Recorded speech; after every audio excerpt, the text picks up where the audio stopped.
Hello? Can you guys hear sound? I don't hear anything.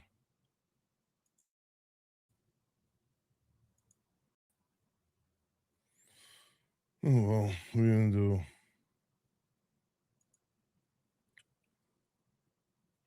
Can you hear me?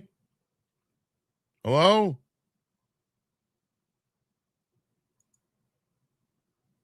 Can anybody hear me?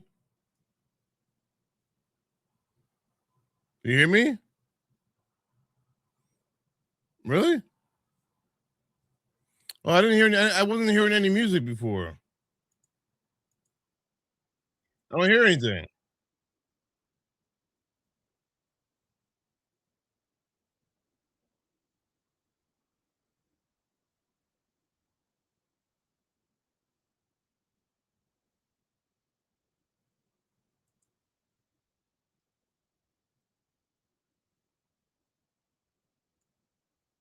I don't hear anything.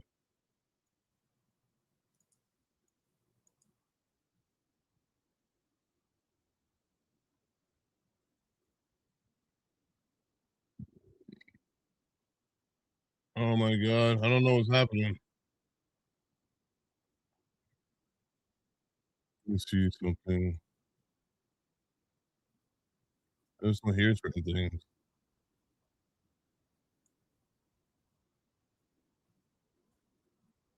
Here it is. I don't hear any sound. I don't hear any sound. Sorry, guys. I'm having technical difficulties. Sound. What sound do you guys hear? Do you guys hear any? What do you guys? You guys hear my microphone? I can't even hear that.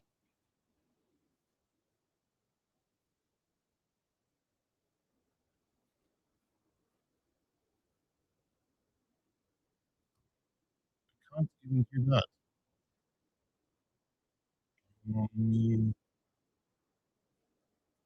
What's happening? The trial's on now. It ain't working.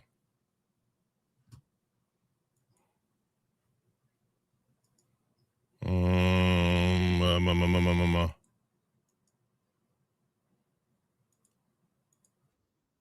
hold on. I'm sorry, guys. I don't know what's going on now. It's always something.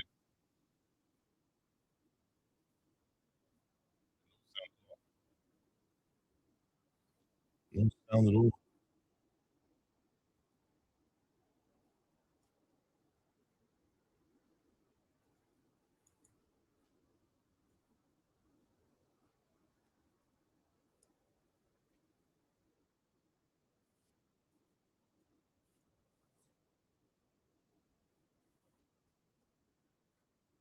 No sound at all.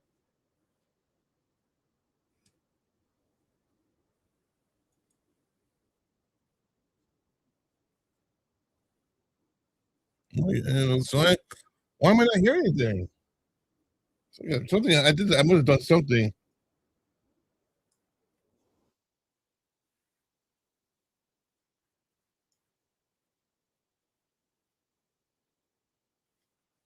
Oh my god! I knew I pressed a button somewhere. All right, I'm back. It's working now. It's working. I think. I had a button. I had a button press on my roadcaster. You guys can hear it. You guys can't hear that, but you hear it. You hear the music. Let me see. For instance, let me see.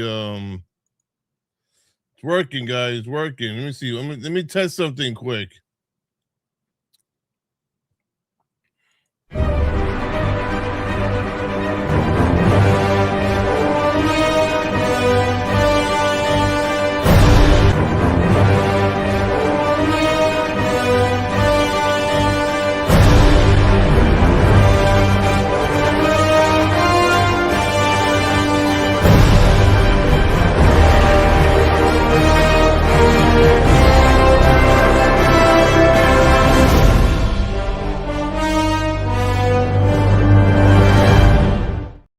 Hey, what's up, animals? How you guys doing? Welcome back to another live stream, baby boys and girls. Let's go. Run that shit. Let's do this. All right.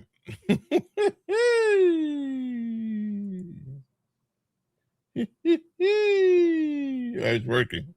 Now it's working, guys. How you guys doing? What's up, man? How you guys doing? I haven't been around a couple days. I've been trying to trying to relax. I gotta go to my mom's funeral next week. I'll be leaving next Wednesday. I'm leaving next Wednesday, guys. Next Wednesday, I'm leaving for Germany to my mom's funeral. I'll be back for a week. I'll be gone for a week. So that's what's happening right now. I'm looking forward to it, though. I guess it is what it is. I'm so sad. I'm so upset. I'm still missing my mother. So yeah,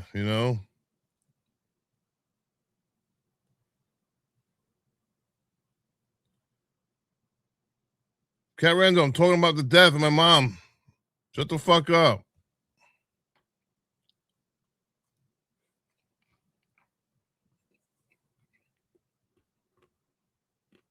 Thank you, Justin.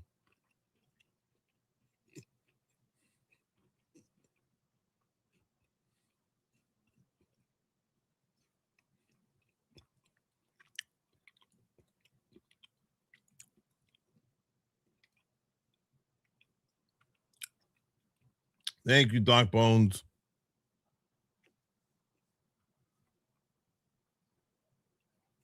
Cat Randall, you don't care, Cat Randall. Shut up.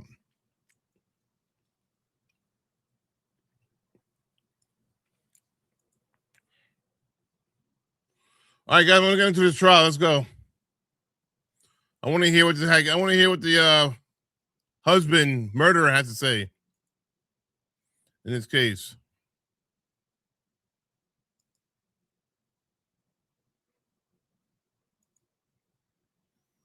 We're doing the husband, the murderer, in the au pair affair. Au pair affair.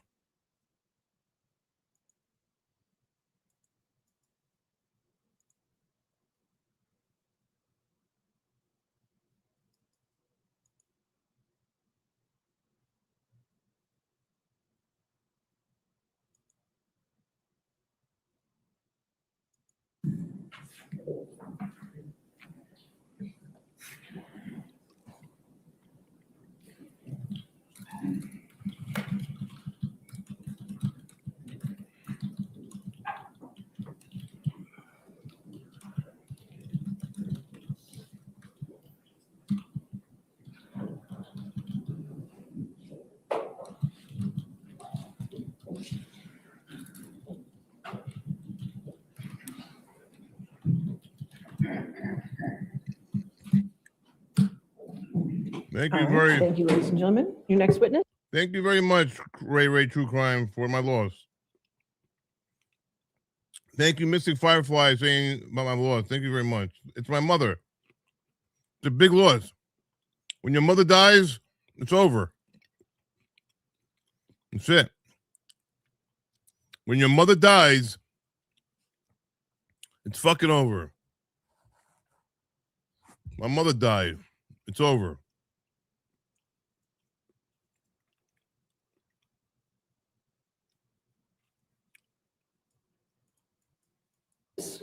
You're all right, call Brendan Banfield. All right, could you just move the microphone up for you? There you go. You're all right, call Brendan Banfield. All right.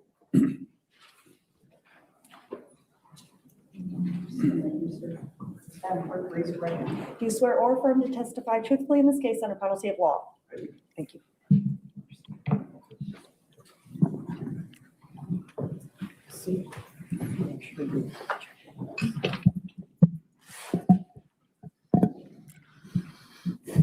It's so laggy. Sir, can you state your name and spell your name for the court reporter? Brendan Banfield, BrendanBanfield.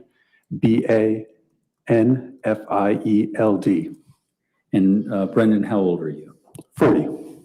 And You were married to Christine Banfield, correct? Yes. And how long were you and Christine together? We were together since we were 18. Yeah, that's a long time. And 18? Wow. how did you meet? We met freshman year at college at Quinnipiac University. Now, you're 18. Wow. where are you originally from? I am from Long Island, New York. Hey, And yeah. is that where you grew up? Yes, I lived there the majority of my life. Now, what prompted you to come down to Virginia? I received a promotion from my job with the Internal Revenue Service.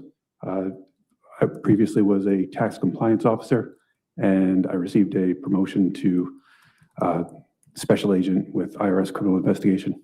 Okay, we'll get back to that later. Let's talk about your family. Before Christine's death, describe for the ladies and gentlemen of the jury what your family was. My family was me, Christine, and my daughter Valerie. And what kind of things would you do? Well, prior to you having Valerie, what kind of things would you and Christine enjoy together? Christine and I had a very active social life. We spent a lot of time with our friends. This included playing board games and cards, as well as going on vacations together, and going on vacations with other couples that we were friends with. We did a lot of hiking, going to different forests and different mountains kind of around the country. We also spent some time. We played kickball together. We did quite a bit intramurally. Okay. And when Valerie came along, were you in New York or were you in Virginia? We were still in New York at that point. Okay. And so how old was she when you left New York? She was not one yet. She was 10, 11 months. Okay. Now, what kind of things, and sorry, once again, before Valerie, what kind of things would, in addition to the hiking, what kind of things would you and Christine enjoy doing together? I would say that we spent a lot of time together. When we weren't working, we did a lot of work around our house. We had two dogs, two huskies that we took care of. We're often taking them on our walks and hikes. And so, in addition to those things, you also both worked? Yes. And what did Christine do for work? Christine had several different jobs. Her primary position was as a pediatric intensive care unit nurse. At other points, she did private health care for an individual family. She also did some product training for medical devices, and she also worked as a sexual assault nurse examiner for several years. Okay. And where was that? Was that in New York? Those were in New York, and when we came to Virginia, she continued as a pediatric intensive care unit nurse and trainer for INOVA here in Virginia. Okay. Now, in terms of your work, when you were in New York, what did you do? I mostly worked for the Internal Revenue Service. Before I came to Virginia, I was a tax compliance officer. I also worked at a math tutoring center known as Mathnasium, where I was center director, and Christine actually worked there with me as well. Was this a business that the two of you owned? Yes, this was a business that we owned together and worked at together. Okay. Okay, and how did you divide the duties in this small business? Generally, we had about 5 to 7 employees in addition to ourselves. I ran most of the day-to-day activity which would be the after-school hours for when kids would come and study math with the tutors. I did math assessments. I spoke to the parents about where their child was and how we could generally get them to where they would be needed to be, where at their current grade level. Christine helped quite a lot with the hiring process. She worked on marketing. She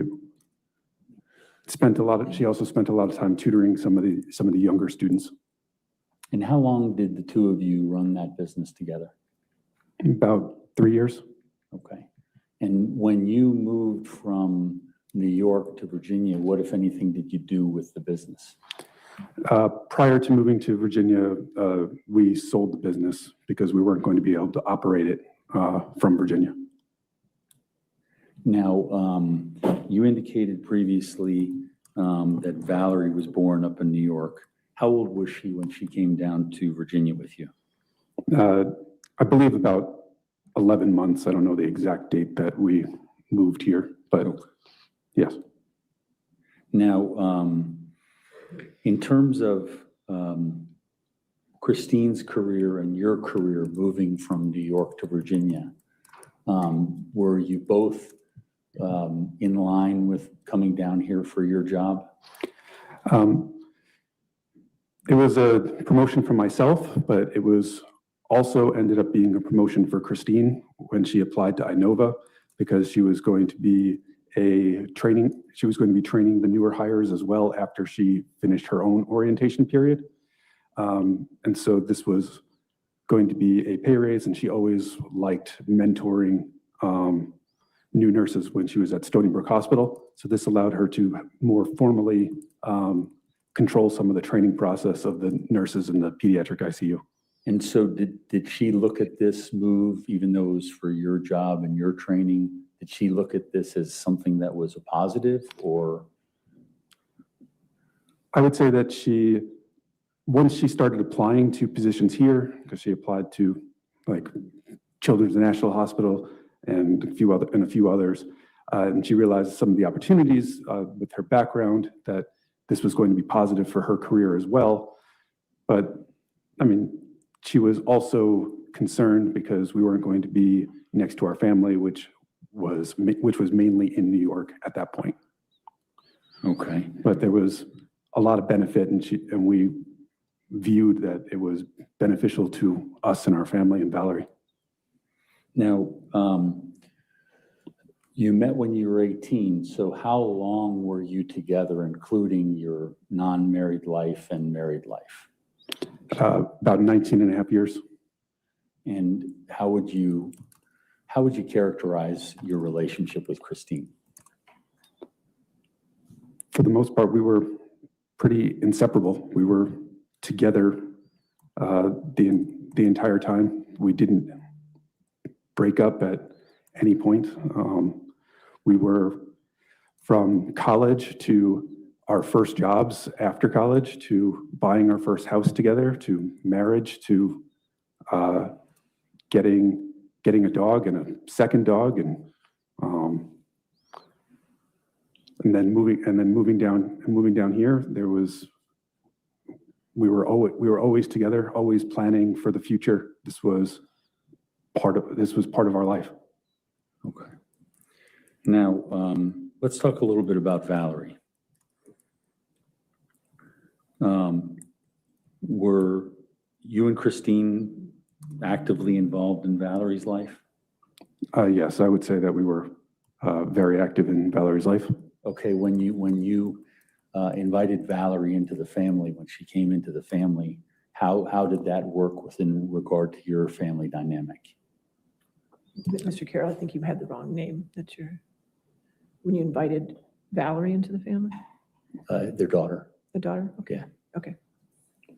I mean, when Valerie was born, I'm sorry, can you ask the question again? So I'm sorry, there's a little confusion. I apologize. Valerie, your daughter, I said invited her into your life. Yeah. When she was born, how did that affect the relationship, and how did you all kind of change to take care of Valerie? I would say that Valerie brought all of our family closer together, including my mother and our in-laws. It kind of brought everyone near to each other. There was a lot of overlap, a lot of family visits, a lot of care from specifically both grandmothers, helping both me and Christine when Valerie was born, and that it was a very joyous moment for our family. She was really the first grandchild for both sets of grandparents. And so when she was born, it sounded like a positive thing for everything. Yes. And what, if any, involvement do you have, and what involvement did Christine have, knowing that you're both working full time? So our schedules are a bit strange for childcare purposes. Christine would work 12.5-hour shifts, which generally meant that she was leaving at 6:30 in the morning and would be coming back at roughly 7:30 at night. When I was in New York, I was working 6 a.m. until 2:30 p.m. And so on days where both of us were working, generally one of the grandmothers was the primary caregiver when Christine's maternity leave and my leave ended after Valerie was born. Okay, and so it worked out between all of you? Yes, it seemed to be going pretty well. Okay, now, how old is Valerie now? Valerie's she'll be 8 in March, so 7 currently. Okay, and do you, since this situation has started, do you have contact with her? Yes, I talk to her basically every day by video chat, often also by phone. Now, when she was younger, what kind of involvement did you have with her education? I spent a lot of time on her education. I guess I've spent a lot of time teaching math over the years, and even from before she was in preschool, I spent a lot of time basically what I would call numerical fluency, starting with counting and moving up through. I've currently been working with times tables with her, which is above grade level. So I've been doing math work with her basically from 2 until present. But I also monitor quite a bit of what work she does at school. And with this, I spend a lot of time reading with her, and we do, I guess I would say that I call them activity pages, but essentially they're like crossword puzzles and word searches, rhyming words, or consonant combinations, such as like ST or CK. And then I'll give a description of a word, and then the word will match. So if it was like TR, and this is a plant that grows tall, she might write tree, and things like that, so that she would work additionally on whatever letter combinations they're currently working on in school as additional practice. I do a lot of design work for that also. Okay, and you're designing these things for her to be able to continue kind of working with you? Yes. Okay. Now, what about things like science and engineering and all that sort of thing? Did you ever get into any of that with? So we always did quite a bit of Legos, basically starting at like 2.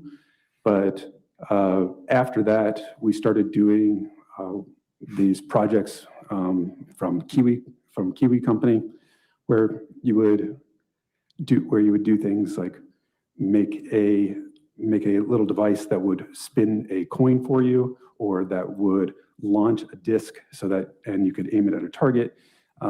We went past that, and now we do we were doing these Crunch Lab boxes, where we were working on things like rocket launches, and there was quite a few others. There was designing of animals, and like stuffed animals, and there was also like different circuits where you would have where it would show you how to design basically a button, and then when pressing the button would allow like animations to move or things like that, and it would show more details of how a lot of electronics would work. What kind of things would you and Christine do with her? We spent a lot of time in nature, the three of us. Oh, what are you trying to say? Behind our house is Frying Pan Farm. He helped kill her. So walking distance. He killed her. We have walking trails. Doesn't make any sense. To Frying Pan Farm where Valerie would definitely like to see the animals. We had a membership to the National Aquarium in Baltimore, and that was we went there frequently. Sorry, was there more to your question? It was about the three of you doing things together. We would go on vacations. There was quite a bit of So why'd you kill her? spending time with family in terms of going to the water, So why'd you kill her? to the beaches, or even with my in-laws going to on their boat and going fishing. Now,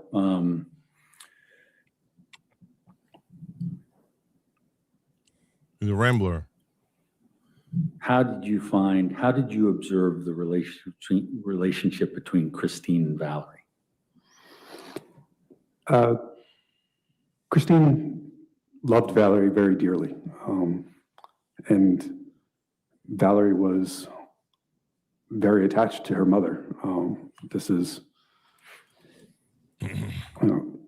it was Oh, God. tragic, their separation, but when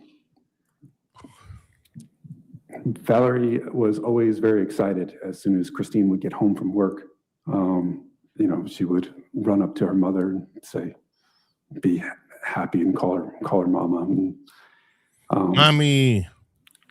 Hi, they mommy. spent quite a bit of time doing art-related projects. And you killed her, bro. Christine would often bring Valerie He killed her. to dance when she was not working. Why'd you kill her? Now, Why did you kill her? did you love your wife? Very much. Why'd you kill her then? Did you want to continue your marriage with your wife? Yes. Right, you liar. Do you love your daughter, Valerie? Oh, my God. More than anything. Your Honor, I'm going to try to show some What pictures. the hell? If I can. I'm confused. Yeah, why'd you kill her then, motherfucker? Oh, my God. Trials like this are just embarrassing. I'm sorry. Trials like this are just embarrassing. There's our boy. Our boy. Yeah, let's go. Cat Randall in the motherfucking house. Let's go, Cat. Look at our boy Cat taking notes, writing shit down, looking focused and staying focused on the chapters of the trial. Damn. Our boy, guys. That's Cat Randall. I mean, that's Cat Randall right there, guys. Look. You see the guy in the vest? The guy in the vest is Cat Randall. Yeah. Come on, Cat. Yeah. There's that handsome face of his.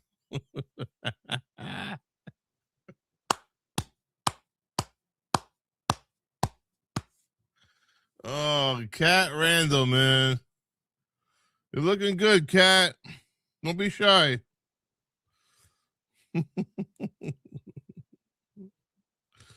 Nobody cares. Nobody cares about you, Cat. Cat, I'm the only one. I'm the only one giving you clapping and stuff. I'm trying to make you look good, Cat. How you doing, Dr. Eve? Dr. Eve, you see Cat Randall in the audience? The guy in the vest. That's Cat Randall. Yeah, it's good. I wanted the autograph too.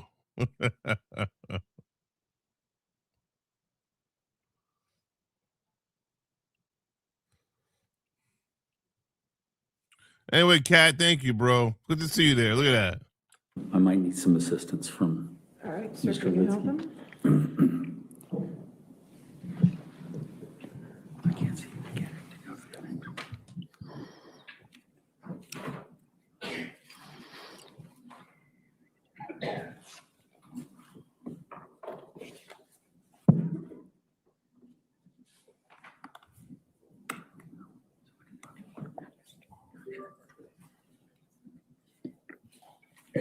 Hey, Cat, did anybody ask who you were? Or did you work for somebody, a company that does the news, or no? Sir, can you see the picture that's on the screen? Yes. Your Honor, we'd identify that as defense exhibit number 220. Do you recall that situation? Yes, I do. Okay, and Your Honor, I moved that in as defense exhibit 220. Any objection? If we could lay some foundation. All right, just a foundation. Do you recall this event? Yes, When was that? this was a trip that we took that was in Pennsylvania. We had gone to the Poconos, and we spent some days there in a cabin. This was during that trip. We went to a mud run called Warrior Dash. And do you remember when that occurred? I mean, not the exact date, but I would say that it was, I would say it was in 2018. Okay, so would that have been? Sorry. Yeah. Sorry. Yeah, probably, sorry. I think it's closer to like 2015. Okay, so that would have been when you were living in New York? Yes. And that would have been prior to Valerie? Yes. And is this Christine with you? Yes, it is. And Your Honor, move that in as defense exhibit 220. Judge, I'm not sure how a 10-year-old photo is relevant, but given that, Do you have an objection or not? no, it's fine. No objection, 220. And so was this a plan that you made to go to the mud run, or is this something that you just? No, How did it come about? we planned a whole trip to the Poconos. We went to a concert while we were there. We spent time. Nobody asked you We spent time in a cabin. We did quite a bit of hiking. except security. It was a fun. It was a fun trip. What do you mean? What you were Okay. doing? Why would security? Your Honor, I'm going to move to the next slide. Why would security ask you what you're doing? Nobody asked me except security what I'm doing. They can't ask you. They can't ask you what you're doing. All right.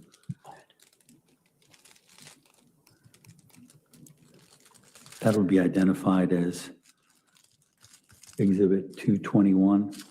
Do you recognize that, sir?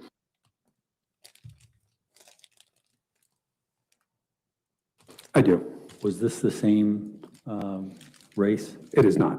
Where is this located? This one took place on Long Island, close to our house in, I believe, Calverton. Okay. Your Honor, move that in as defense exhibit 221. Any objection? No. 221. Sorry, Your Honor, to the next slide. Exhibit 365. Is that a picture? What is that a picture of?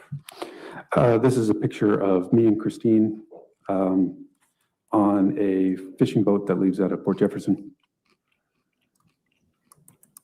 And do you know when that was? I know where they. Probably 5 or 6 years ago. I'm sorry, Your Honor, I think I said, I didn't, yeah, I think it's 365. Did I say that? Yeah, you said Okay, 365. thank you. Your Honor, move that in as Exhibit 365. Any objection? No. 365. And sir, do you see this video or this photograph? Yes, I do. And who's depicted in this photograph? This is me and Valerie, and Christine's face seems to be cut off, but I believe that's her as Is that well. her in there? Okay. And do you know when that was taken? This appears to be when Valerie was 4, probably the fall before Christine died. Your Honor, move this in as Defense Exhibit 366.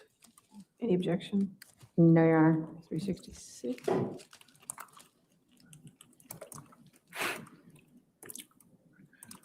Sir, do you see this one? Yes, sir. And who is that with you? Christine. And is that, well, tell me what it is. I believe that this is at a rehearsal dinner for one of our friends' weddings, the day before their wedding. And where did that take place?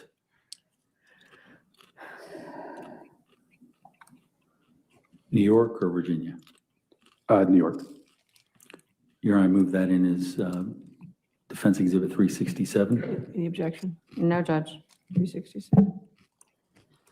Sir, do you see that? Yes. And what if, who are the people involved in that? This is me, Christine, and Valerie. And do you remember that? This is on a flight from here in Virginia to Florida before we were going on a cruise. This would have been in 2022. Your Honor, move that in as Exhibit 368. Any objection? No, Your Honor. 368. Sir, do you recognize this picture? Yes, this is me, Christine, and Valerie on the cruise after that flight. Your Honor, move that in as 369. All right. Any objection? No, Your Honor. 369. And sir, do you remember this? Yes, this is on the same cruise at a formal dinner that we went to there. And this is Valerie is excited for, I believe, dessert to be coming, and Christine seems very happy about it. Your Honor, move that in as Defense Exhibit 370. Any objection? No, Your Honor. 370.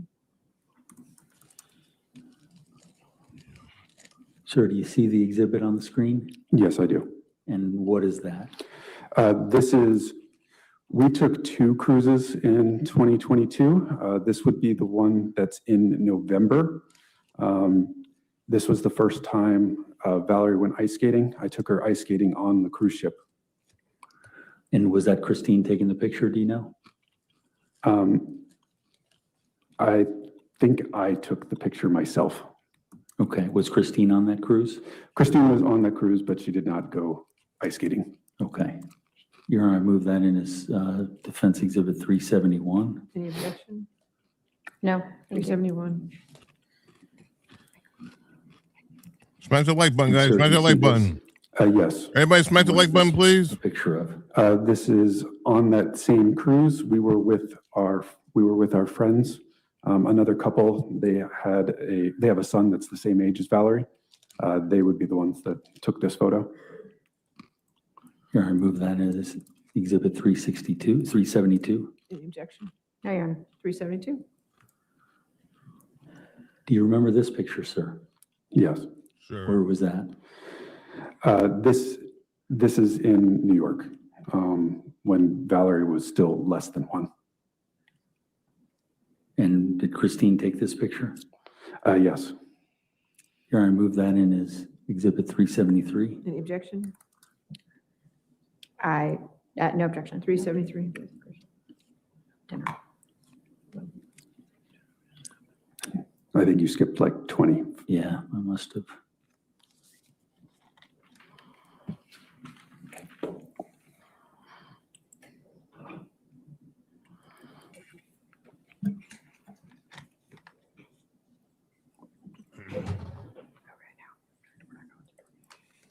Whispering.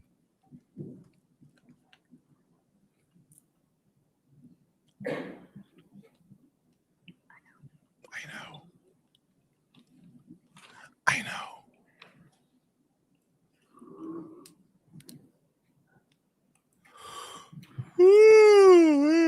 Sir, do you recognize this? Yes, I do. And who are the people in that photo? This is my grandmother. Valerie calls her Gigi. And this is Valerie when she was still 0. This is at my mom's house in New York. Or remove that in as Exhibit 374? Any objection? Judge, at this point, I am going to You wanna object to approach- relevance. You want to approach?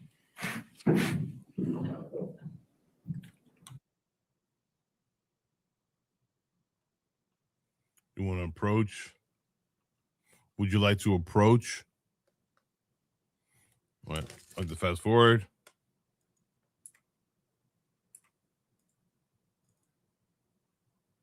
Oops, sorry.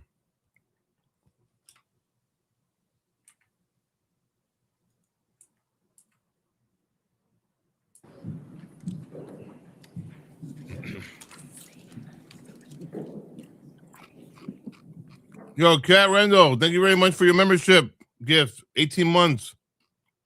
The best freak show in the world. The best chat. Yeah, baby. Thank you very much, Kat Rendell, for your 18-month membership, bro. Thank you.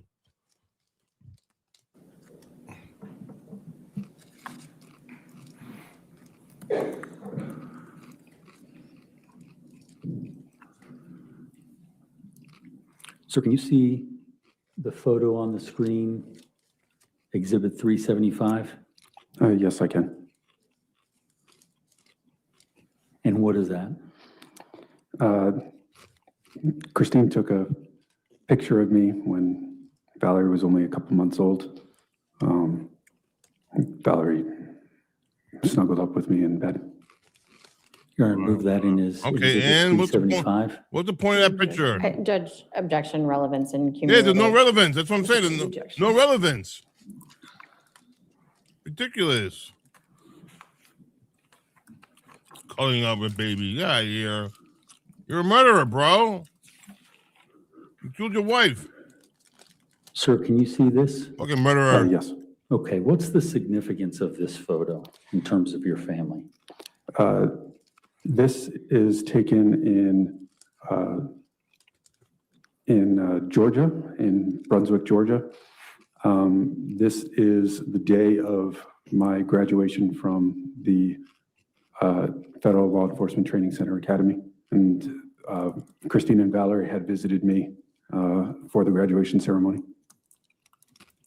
You're going to move this in as Commonwealth or Defense Exhibit 377? I'm sorry, Judge, same objection, relevance, and cumulative. Sustain the objection to relevance and cumulative.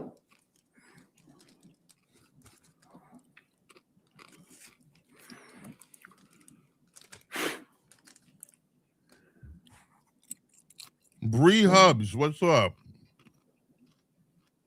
Sir, let's move on. How far along is this trial? What? How far along is the trial? I think we're on day 4, day 10. What day we on? We're on day 8, so 8 days.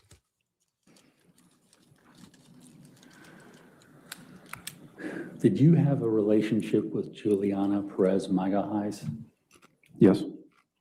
And tell the ladies and gentlemen of the jury, when did that start?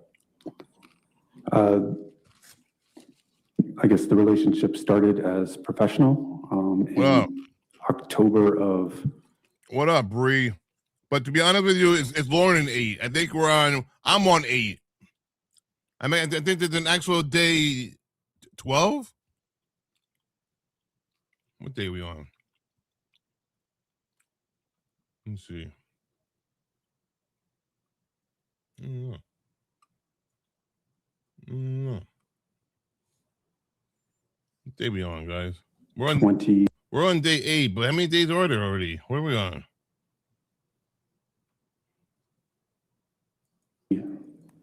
I forget. 21 when she came to be a au pair Oh. or a nanny for our family. Okay, and she came through an agency? Yes, from Cultural Care is the agency. What were the parameters of the cultural care exchange that she came through? Do you know? She would come and provide childcare for the family. It would include room and board, that she would be able to take educational opportunities, such as at a local community college. She can work, I believe, up to 45 hours a week, and she would generally provide a loving environment and activities for Valerie. Okay, and had you had a previous au pair before her? Yes, we had an au pair prior to her. Her name was Amanda. She was with us for 2.5 years. And so Juliana was your second au pair? Correct. And so explain kind of from when she got there in October 21, what were her duties and how did you utilize her time when you and Christine were working? So Yeah. once we moved, Yeah, we're on day 10. Actually, it's actually day 10 tomorrow. So day 10 begins tomorrow on this case. We're on day 8. to Virginia, our work schedules were, I guess, more erratic because my work schedule was not set any longer as well.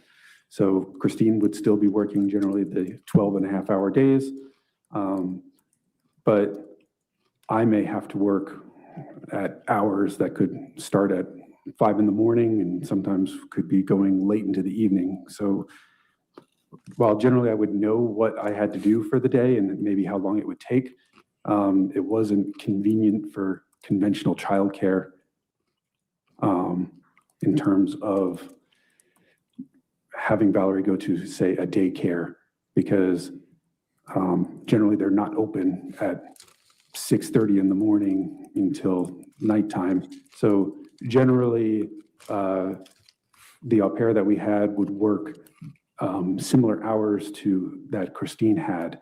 And when I got home from work, the au pair would be no longer working for the day, or if it was on the weekend that Christine had to work, the au pair generally would be off. So the au pair kind of worked basically 3 12-hour shifts coinciding with Christine's job most of the time.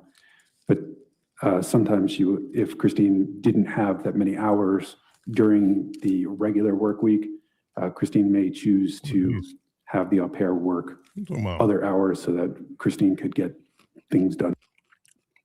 Bree Hubbs. What are you talking about, Bree?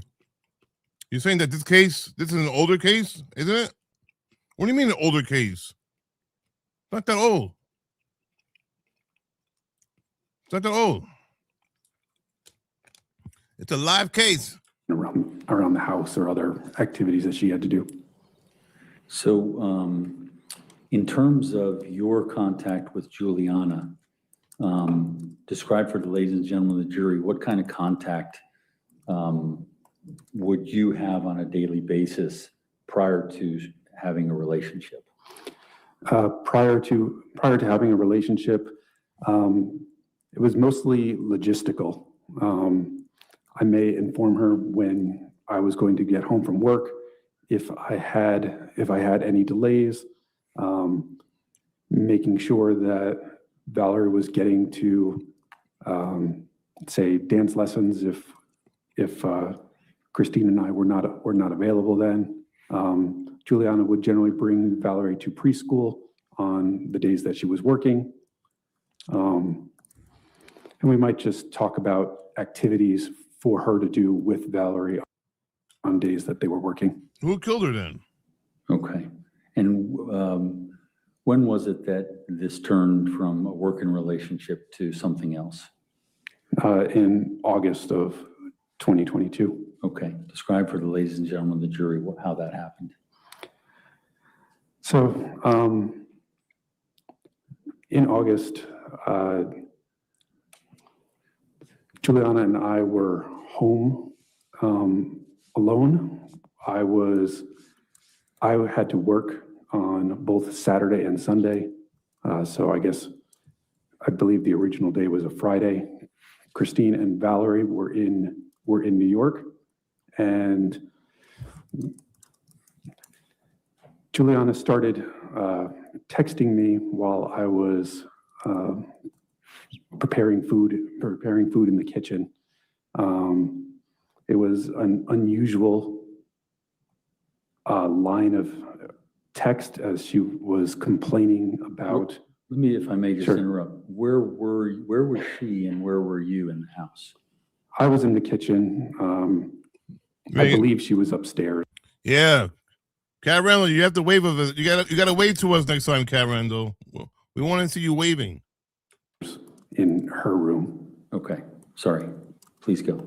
Continue. It was a unusual text conversation in terms of that Juliana was complaining about her dating activity and the people that she was seeing at the time.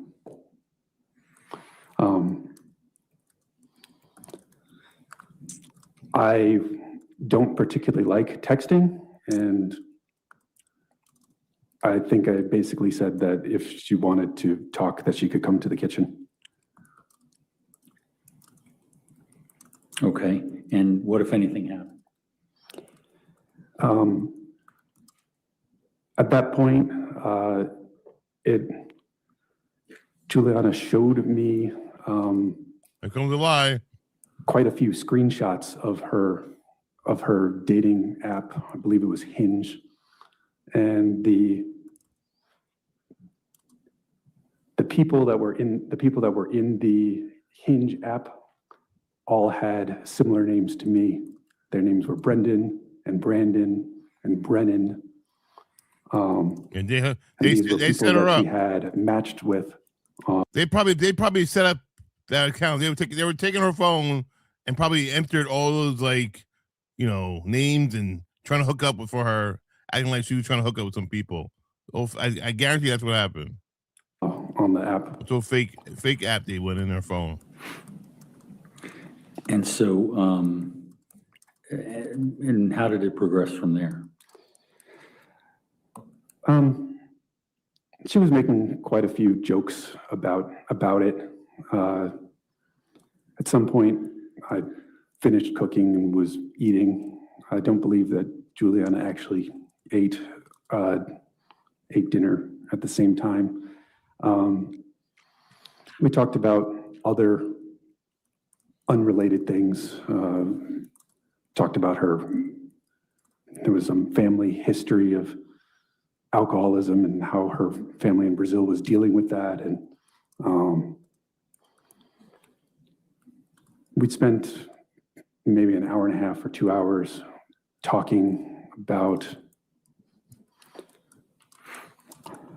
some random things, but also about her dating history.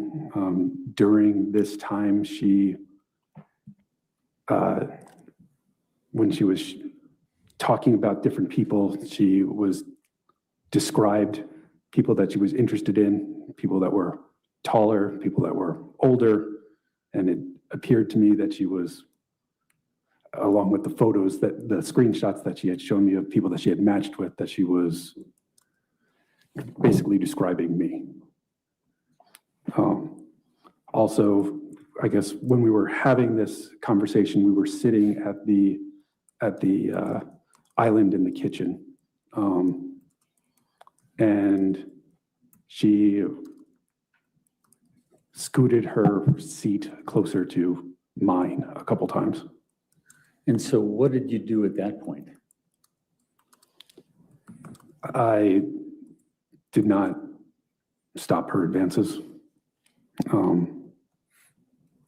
At some point, I told her that I was going to go upstairs, indicating that I was going to go to bed.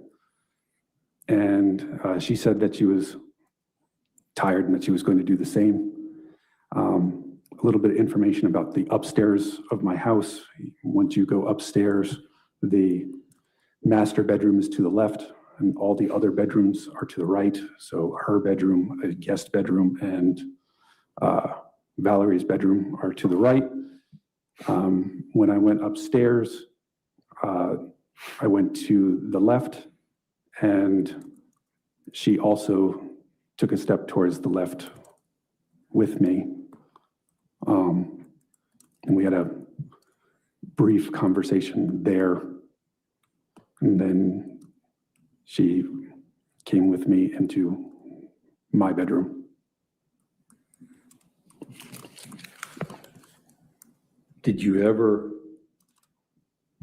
talk to her either that night or later about a continuing relationship?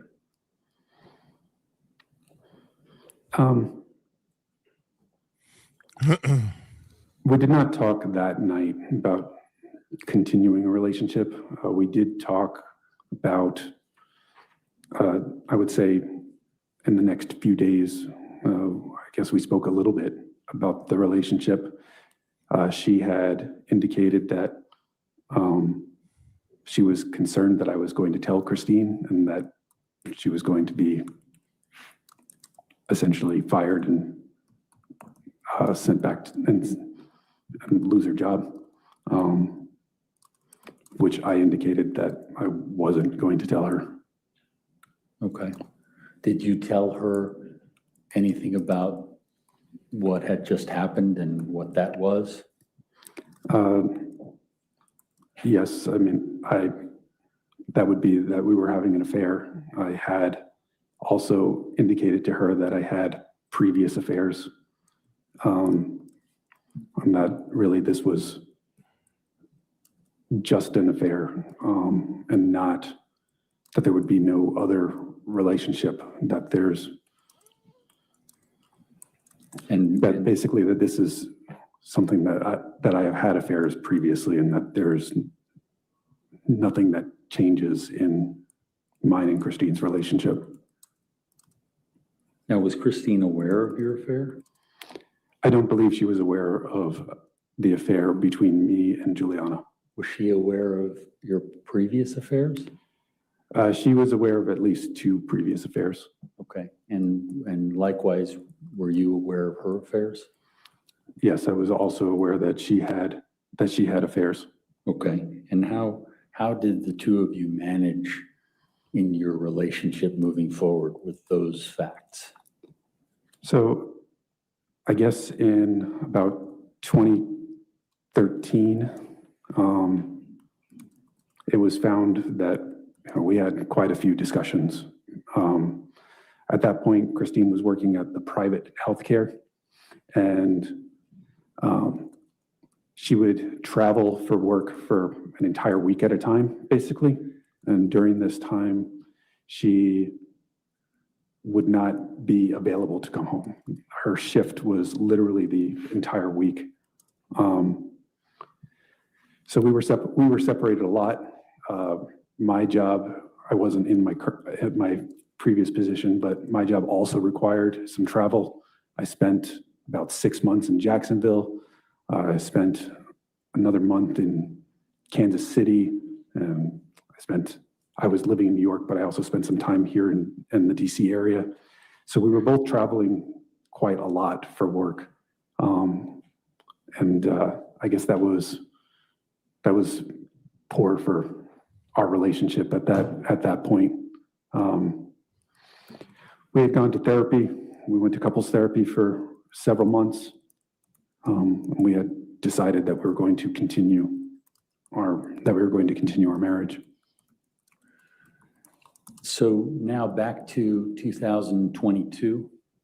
You and Juliana were having an affair outside of the knowledge of Christine. Yes. And how did that look on a daily basis? On a daily basis.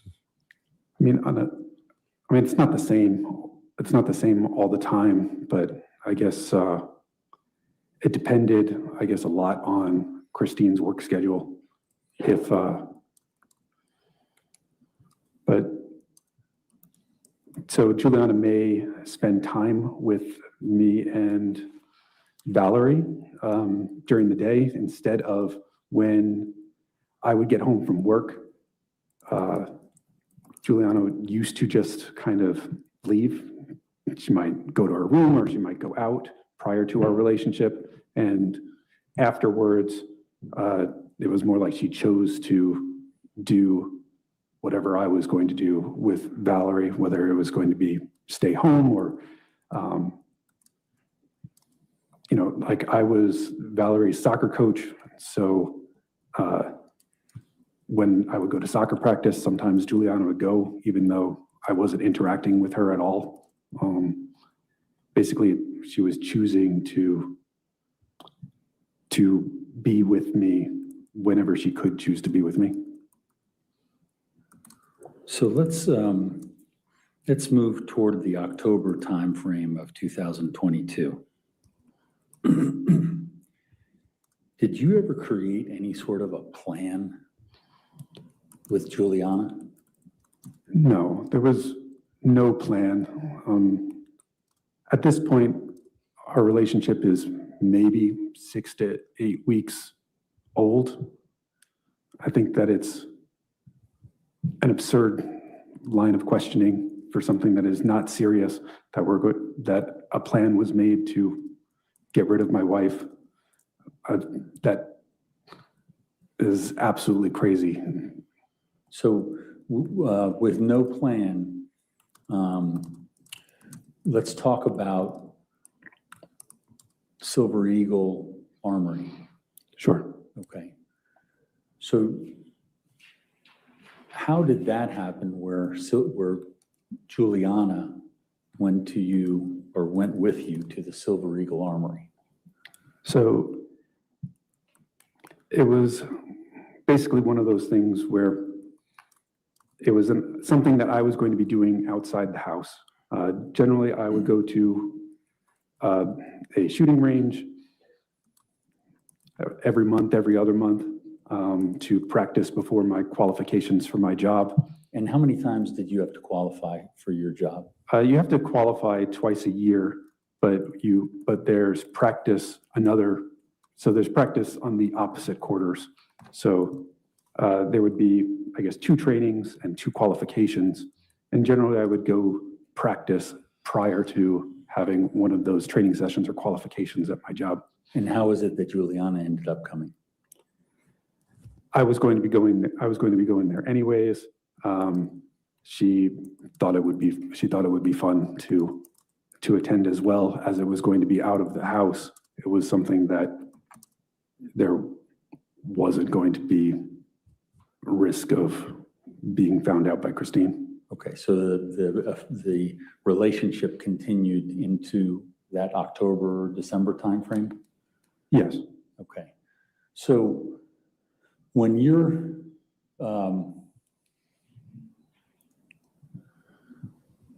in terms of training for people that go to Silver Eagle, is there any sort of training class or anything like that? The first time you go there, they do a safety class, making sure that you understand the fundamentals of using a firearm, that you treat all firearms if they're loaded. You never point a firearm at anything that you're not willing to shoot. Things like that, making sure that you understand the safety mechanisms of a firearm, and making sure that you understand range etiquette, that the gun should always be pointed down range, should never be pointed at another person, things like that. And is this something that you knew through your training? Yes, this is something that is also discussed in my trainings. And so would this training that you're talking about at Silver Eagle be for someone who's never shot a gun before? Yes, it would be for a kind of a beginner lesson. Okay. And she went with you twice, correct? Yes, she did. Was there, in having her come to the range, was there any plan that she was going to back you up on some plan? I mean, there was no plan at this point when we had gone to the range. There was none of the suspect email account. There was no FetLife account. There was no Telegram messages. None of that existed at the point that we went to the range. Okay. Now, did FetLife or Gmail or Telegram ever exist for you? I did not know about them until after Christine died. I didn't get to see them until after Juliana's arrest. And you're talking about the criminal reports, the police reports, things like that? Yes, The things that the Commonwealth gives? yes. Okay. So let's move toward, so let me ask you this. There's some dates that came up recently.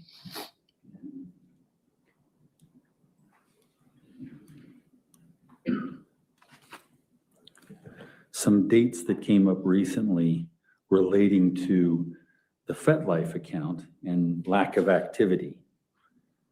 Do you remember what occurred, what was going on January 13th and 14th of 2023?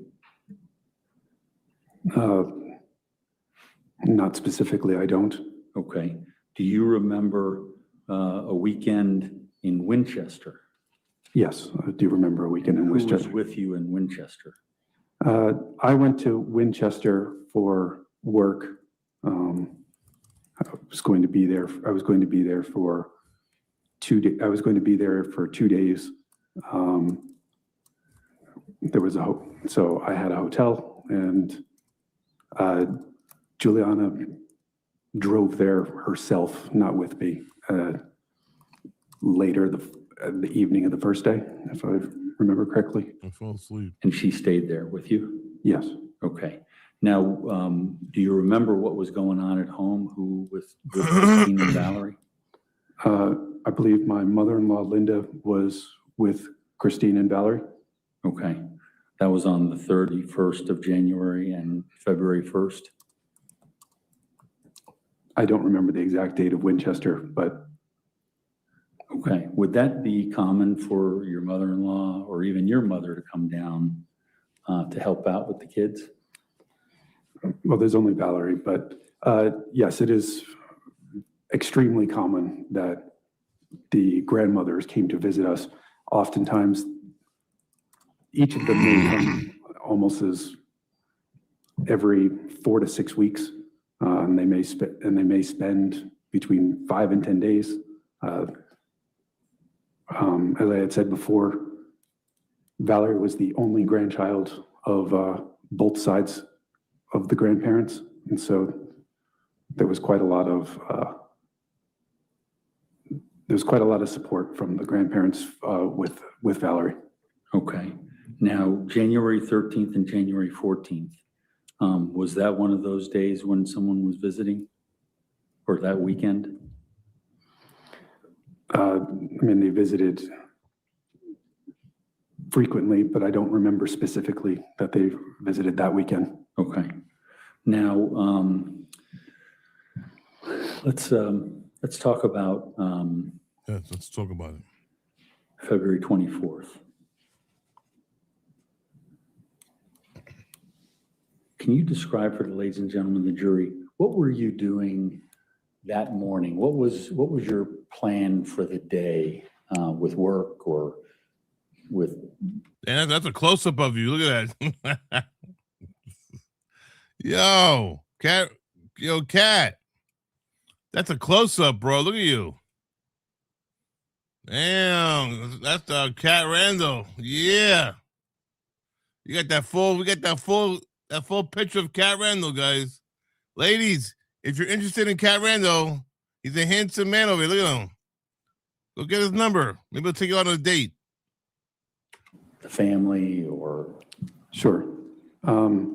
February 23rd is my birthday, and the evening, I was planning to drive to New York with Valerie. My friends in New York had planned a birthday party for me in New York. And I'm sorry, the 23rd was your birthday. Are you talking about the next day? The previous day. Previous day of 23rd? So I believe What's up, Jim Connington? February 23rd was a Thursday, which was Right. Yeah, that's him, Bree. That's Cat Randall in the yellow vest. my 38th birthday, and the Okay. 24th was the day that, Okay. And my question was, when you were talking about going up, your friends were having a party, you're talking about the 24th? well, yes, because that was Friday, and I had to work on that Friday still, so I was going to go to New York Oh yeah, I forgot he's married. Never mind. in the evening. Okay. So the 24th, But I'm not. your day was planned, and what did you fill your day with in terms of your plan? So, but in terms of the day was an important day for me at work as well. There was a important meeting for one of my cases. There was going to be a undercover operation for one of my cases. And we were meeting with the undercover officer, a senior special agent, and my manager. And that meeting was scheduled for 9:30 that day. This was a particularly important meeting for me, as had been indicated that success in this case may lead to me getting a promotion to a senior special agent. Okay. So had you ever heard that kind of talk before? Yes, other people that were hired at a similar time as me, you have to hit certain milestones before you could progress to being a senior agent. So Friday, Oh. February 24th, 2023 was potentially a milestone for you Yes, in terms of your career? it was supposed to be the meeting that would set up for the undercover operation, which was going to take place most likely on Tuesday. So we were going to go over all the documentation and the plan for the operation on Tuesday, the following week. Okay. Now, so what did that mean in terms of your normal waking up or any other usual habits? I woke up a little bit earlier that day. I was planning to get to my office, which is in Vienna, a little bit earlier, so that Yeah, Bree. It's his client, Bree. I could set up the conference room, It's his have my client. documents ready, have my presentation ready, have the document for the operation available so that it could be signed off by management. Okay. And so what time did you wake up that morning? I believe I woke up 6:30. Okay. And do you remember whether or not Christine was up? Christine I had seen seemed to be awake and on her cell phone when I was getting ready and taking a shower to get ready for work. Okay.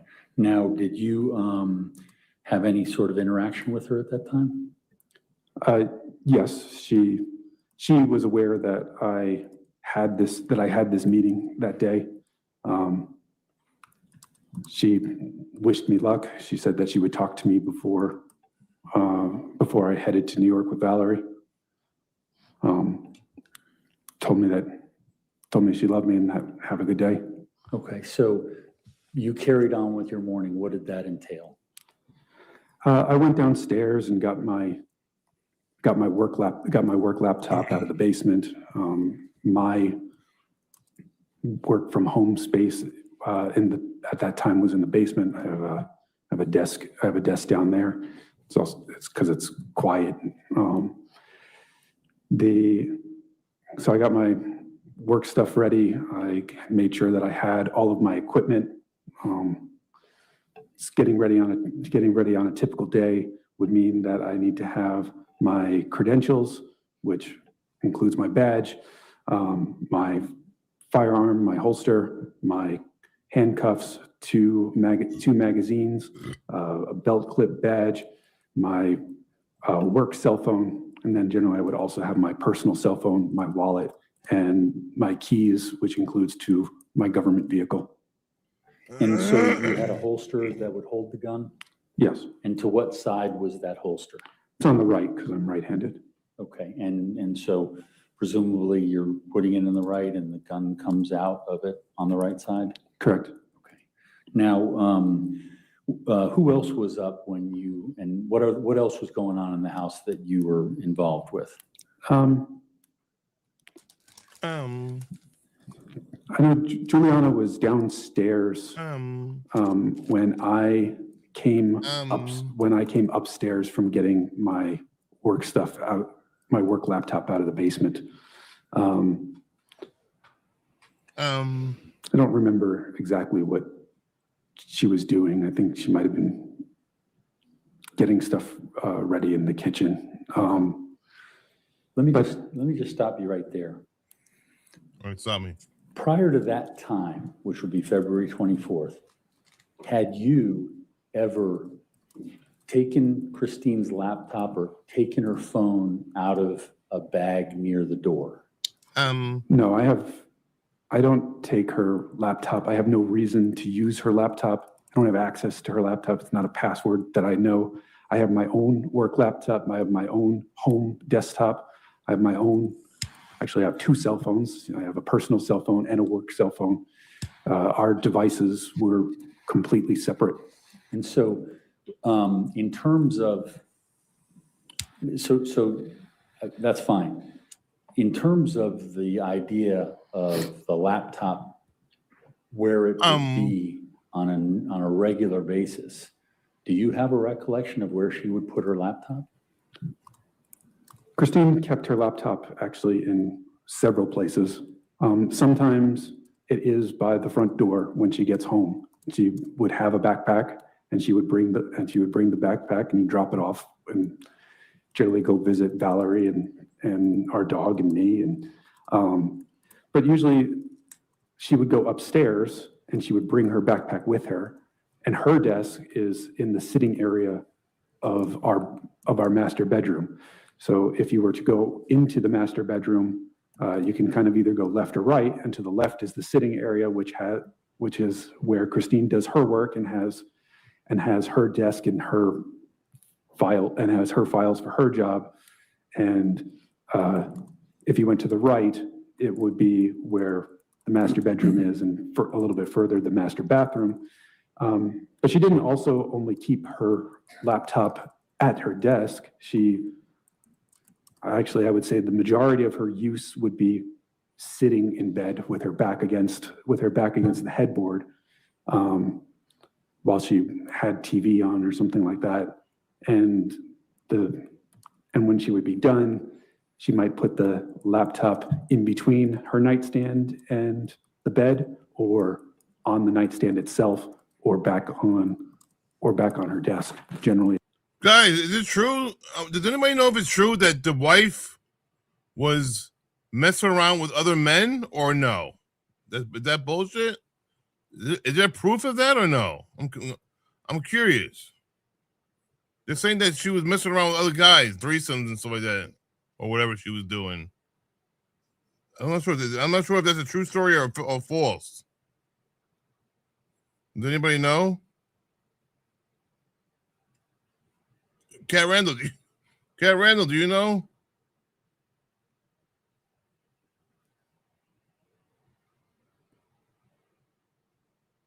At night. They were both stepping out. Are you sure? Oh, no, be honest. Do you know if it's true though? They can say he can say they were stepping out to make her look bad, but we don't know. We don't know if it's a fact or a fucking bullshit fiction. And so, and what about her phone? Where would there be a particular place where she might leave her phone? I mean, her phone was basically always connected to her. Her phone wasn't really away from her basically ever. I mean, she would keep it in her pocket. So following up on the discussion we had about a plan, was there ever any time, and I think you indicated that you never went and grabbed her laptop or whatever, was there ever any time you observed Juliana going to grab her laptop or her phone? Who's that girl, Cat? Cat, that blonde in front of you, 2 rows in front of you, against the wall. Who was that girl? Is she a YouTuber, Cat, or no? You're not sure. The parents in court didn't flinch while he was telling this. It's kind of weird. Who was Amanda? This is not the first nanny all air. Cat Randall, who's that blonde in the front of you? Do you hear me talking to you? Come on, respond quicker.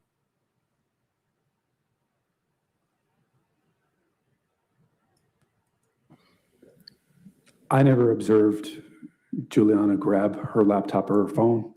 Juliana also has her own laptop and phone.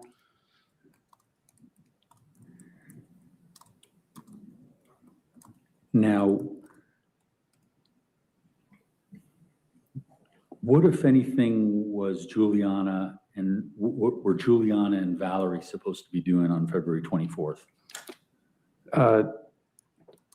Christine had scheduled for Valerie and Juliana to go to the zoo. She's been there every day? All right. Who is she, though? That's my question. Did you ask her? Did you try talking to her? Ask her tomorrow. The main When you going back, Cat? zoo in Washington, D.C. Cat Randall, when you going back, Cat? Okay. Did you have any role in that? I didn't have any role in planning the trip. I was aware of the trip. And how did you become aware of the trip? Christine had told me that that was something they were going to do. Okay, so you never kind of forced that on her for the 24th? No, it was also written on our calendar that was shown earlier. Christine had written it on the calendar. She had also written it on Juliana's work schedule in her au pair book. Now, what, if anything, did you know about the plan for that day for them? I knew that they were planning to go in the morning. I don't recall if I knew what time they were supposed to go, but I knew they were going in the morning, and I knew that when I saw Juliana in the morning, that's what she was working on doing, was getting Valerie. You gonna be there tomorrow? All right. Ask her who she is. Tell her I want to interview her on my TV on my panel. All right. Tell her we want to invite her on the panel so we can discuss the case together. And let's see if she's interested in coming on aboard for a night. Ready. But Juliana had actually asked me to go get Valerie from upstairs. At some point in the morning, I heard Valerie's feet, meaning that she got out. What am I doing, Bree? Bree, who are you talking to, me or someone else, Bree? Yes, really, Cat Randall. Of her bed and pounded down the hallway and ran into my room. Okay. And so Juliana had asked me to get Valerie because Valerie wasn't in her room to start getting her ready. So I got Valerie out of my bed, which happened after I had finished getting my equipment ready. And did you see Christine there? Yes, when I had gone back upstairs, Christine was there, and she was sitting up. She was sitting up in bed. She had the blanket over her lap. She had both her laptop and her cell phone. Okay. Aw. And what, if anything, did so when you took Valerie, where did you take her in order to? Valerie was sleepy, so when I picked her up, she was still kind of limp, and I carried her downstairs to Juliana, Yeah. and Juliana got her, kind of woke her up gently and changed her out of pajamas and into her clothes for the day. Okay. Did you take any part in getting ready, get sandwiches ready, get anything like that ready? No, I was getting ready. I was getting ready to leave myself. I wasn't. What time- Besides collecting Valerie, I wasn't doing anything to help them get ready for the day. What time did you get out of the house that day? You all got mad at me for saying someone stole the raise? Do you have any recollection? Roughly 7. Okay. A couple minutes And after 7. would that be a usual time for you to leave?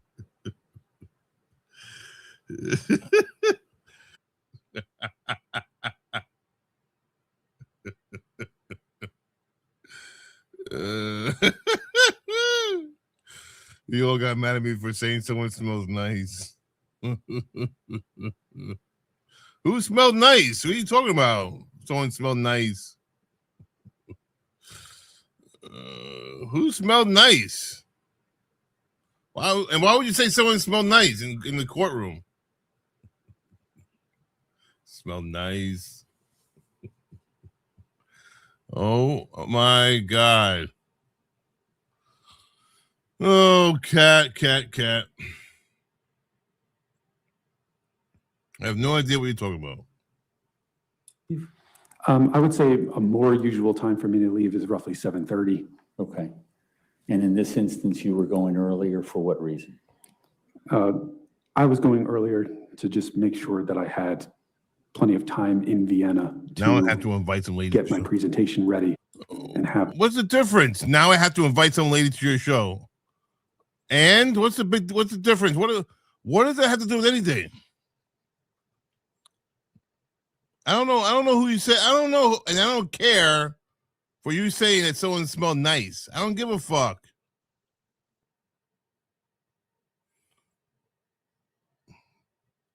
There's no reason for you to say now I have to invite some lady to your show.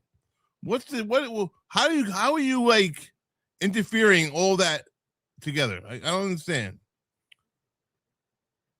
Someone else got mad at you for saying someone smelled nice. Now you're making a big deal about me telling you to invite that lady on my show. Yeah, so, and do I pass her a note? No, you fucking moron. Before court starts or after court or on a fucking lunch break or any other break, you go up and talk to her. You fucking moron. You're an idiot, man. Forget about it. Oh my God. This guy is such an idiot. And Cat Randall, you're an idiot, man. Seriously. Holy shit. The conference room ready for when management was going to inspect my operation and documents for the operation that was supposed to happen on Tuesday. Okay, and I'm sorry, you said Vienna. Why Vienna? Mitchell, Vienna what's is up, where Mitchell? my office, How you doing, Mitchell Bugs? where my office is. We have a couple offices, but that's the one that I'm stationed out of. That's the home office for you? Yes, that's my home office. The main office is in Washington, D.C., but this is one of the satellite offices, and that's the one that I work out of. And what time was that? What kind of car did you get, Mitchell? Is it a brand new car or just a new car for you? Like a used new car or a brand new car? That meeting set for? It was set for 9:30. Okay, so you left at 7 for what reason? I left at 7. I was going to go get breakfast, and after breakfast, I was going to get on the 267 toll road Yeah, go pick up Bree Hubbs. She wants to go on a date with Bree Hubbs. and head towards my office. Okay, and where did you end up going to breakfast that morning? I went to McDonald's for breakfast. Okay, is that a common occurrence for you? I would say that I occasionally go to McDonald's, but I often pick up breakfast on my way to work. Not necessarily McDonald's. Sometimes it's bagel places or place to get an egg sandwich. Okay. Things like that. So it's not uncommon. You don't usually make your breakfast at home? On the weekend, I usually make a bigger breakfast for everyone. But no, normally I don't make breakfast for myself before work. So when you went to McDonald's, you saw the video that the Commonwealth showed of you driving up to the drive-through, Yes. and it looks as though, well, it appears you go past the drive-through at one point. Is that correct? I did. I circled the drive-through. What was the reason for that? The McDonald's app has a QR code so that you get reward points and you can use the deals that you get. And when I initially opened it, it didn't provide me with my code. And that's why I was like blocking the drive-through. And so then I basically just got back in line once the code came up. Okay, and so It was pretty quick. and you had that app on your phone at that time? I've had the McDonald's app for several years. Okay. Now, when you, so I'm sorry, explain to me a little bit about that app. I'm not familiar with it. You can order directly from there, but that's generally not what I do because then the food gets made before you get there. So normally I just open up the QR code section and you can look at the deals, and the deals tell you, you can get a free hash brown with your I'm glad we cracked you up, Angel You Eyes. can load that, or you can get a orange juice or coffee with it, and then you'll get reward points, and you can use the reward points to get free food too. So Okay. it's kind of a loyalty app you would find for many restaurants. And so, when it didn't work the first time you came back around, What car you got? Let me see. and did it work? Yes, So then my QR. you got a 2014 Toyota Aqua, also known as Toyota Prius. For you guys, Prius. Okay. Well, congratulations, bro. Enjoy your new car, man. Seriously. Hope you have fun with it. Go have sex in your car or something. Have you had sex in your car yet, bro? Code came up and I went to order. Okay, so when we see you in your work vehicle with your sunglasses on, you got your food after. Cat Randall, look at our boy, our boy Cat Randall. Look at him. He's stretching out. Look at him. That work vehicle stretching out, look with at your him. sunglasses on. Watch. Look. You got your food Look at after him. that. Woo! Yes. Okay. And Here you then go, what did you do? Cat. I pulled straight I like your vest, Cat. Nice vest. forward. The McDonald's, the shopping center that the McDonald's is in, the McDonald's is kind of a standalone building. But basically you cross over the, Am I excited for it? I don't know. I have to look at the video. I haven't watched the video yet for it. I got to check it out. I got to do a reaction video to it. It's probably 4 is a 6. It's probably just like 4 is a 5. No difference. I'm sure. You can't change much anymore. A car is a car. Lamborghini, Ferrari, Mercedes, all the cars are the same for every game. There's no difference. Road, it's a road in the parking lot. Look who's alive. The lab is alive, guys. Look, the lab is finally alive. What's up, lab? How you doing? Looks exactly like Aladdin. Yeah, right. Don't think so. You cross over the road, it's only, it's a two-way road, and basically right on the other side of that road is parking spaces. And I was going to sit there to eat my breakfast. Okay. And what was the parking space, what was the landmark next to your parking space? It's kind of in front of Chuck E. Cheese, but it's really only a few feet from the exit of the drive-through. Okay. And so you went there to go eat your sandwich? Yes, but I started with eating a cookie from Cookies. Midnight Treats that my friends had brought me for my Cookies. birthday the day before. Cookies. If you're familiar with a place like Crumble, they're large cookies. Okay. I ate that first.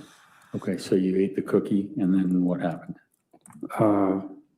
I started my car back up and went back to McDonald's to use the restroom. Okay. And is that Wow. in the video, the second parking or the first Smoke parking on my space nose. that you went into? Yes, so you see me park Ah. next to the side entrance of McDonald's. Yes. And then what, if anything, I mean, That you went blonde to the is cute, restroom. So, That blonde over there, she's cute, right? Isn't that blonde cute? Yo, Cat Rando, that black blonde is not cute? what happened then? As I was finishing up in the restroom, I received a call from Juliana. All right, And, Mitchell, DM the video. Thank you, Mitchell. Without saying what she said, DM what me. did you do? I left the restroom and went back to my car quickly. Brian Was P, she what up, alarmed Brian at the P? time?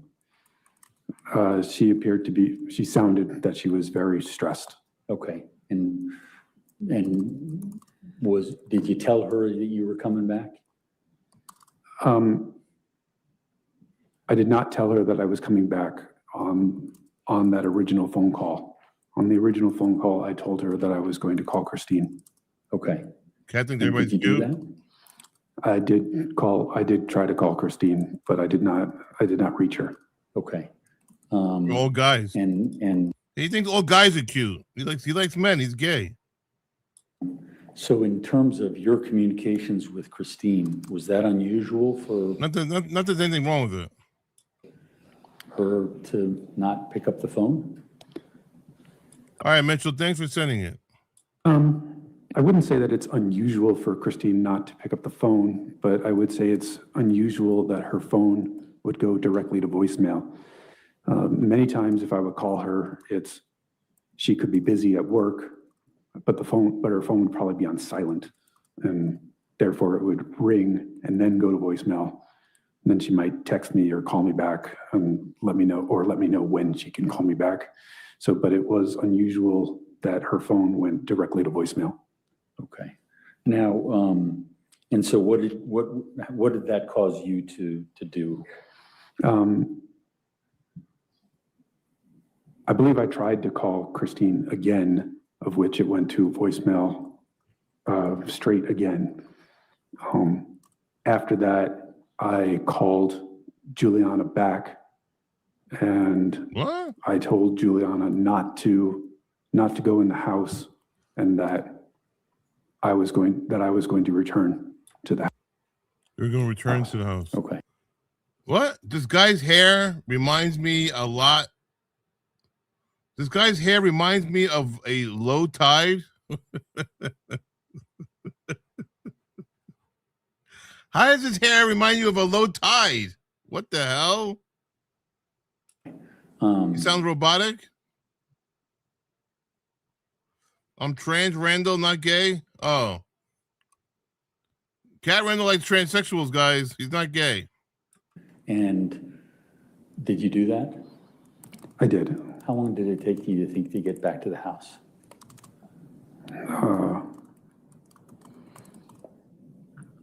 10 minutes, 11 minutes, 12 minutes, hard to say. How long would it normally take? I guess it depends on, there's a couple traffic lights. 8 to 12 minutes. Were you, at that point, were you rushing? Were you? Objection leading. What if, at that point, how was it that you were proceeding back to the house after the two phone calls? I'm getting high off the that cigar. Christine didn't answer. The and cigar is phone making me calls you high. received from Juliana. I started driving quickly back to the house. Whoa, I'm gonna take a Took break. the most direct route. I can't smoke back to the anymore. I'm getting house. high. Okay. I didn't know. I didn't know there was weed in If I can just cigars. stop you right there. I didn't know there was weed in cigars. The cigar is making me high. I gotta stop. Was there any plan for how something would happen with Juliana on February 24th? Oh. There was no plan there was no plan with Well, Juliana the water on pulled February back. 24th. As far as I knew, Juliana was going to be going to, Yeah, that's true. The lab. You're right. Low Tide. That's his new name. Low Tide. was going to be going to the zoo with Valerie, and Christine had just taken off from work, and I understood that she was going to be home, but His hair right there. The lab said this guy's hair reminds me of Low Tide.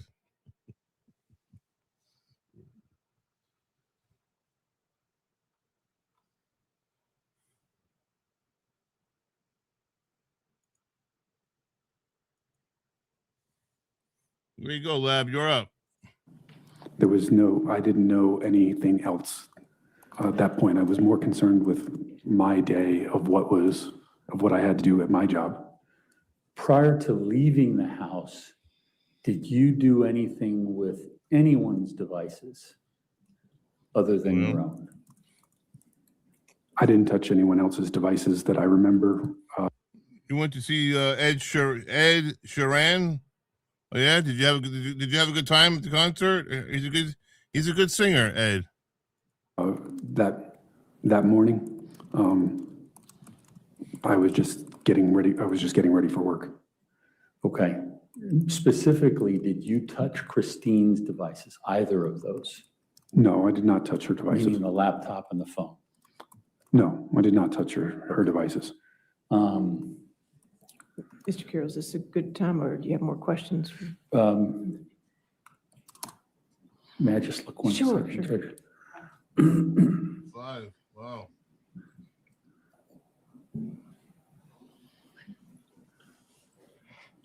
Judge, this might be a good break. Okay, this is a good break. All right. Ladies and gentlemen, since it is 5 o'clock right now, so we'll go ahead and take our evening break. Please do not discuss the case with anybody. Don't do any outside. Bye. Everybody say goodbye to Cat Randall. This court appearance is over. Research. I understand that everybody is available for Friday. Again, I'm sorry that I have to thank you for being flexible. I'm sorry that we have to keep changing things. I know somebody can't get here until around 9:30. We'll wait for you whenever you can get here, and we will stop at 4:30 on the dot for somebody who needs to leave as well, okay? So that'll be at the Friday schedule, okay? All right, have a good evening.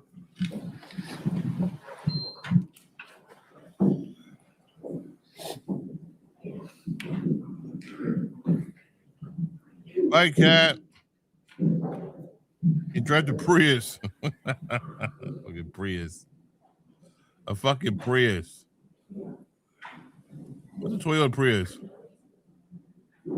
A 2014 Prius, is it?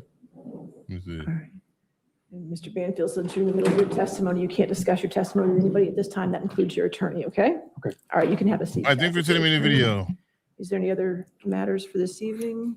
Judge, Yes. if I may, Yes. I was remiss in not asking, is Mr. Miller still subject Is to, Mr. Miller still recall by- subject to recall? Detective Miller, is he still subject to recall? Did I do that? Yes, you did, but that's okay if you're, I don't plan on calling him, Judge.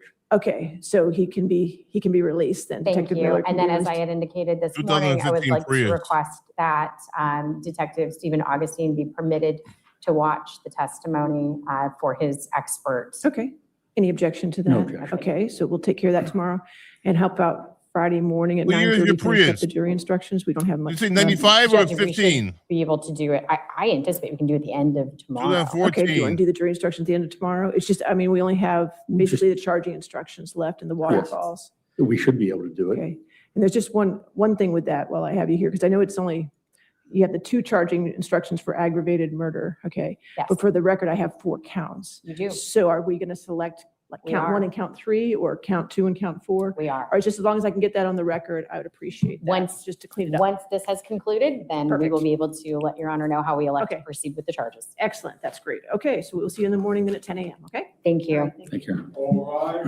All rise. Let me see. Let me see. There he is. There's Cat. Look at Cat Randall. Cat Randall, you're the tallest one in the court. Cat, look. Cat, you're the tallest guy there. Look. Cat Randall with the vest. Yeah, baby.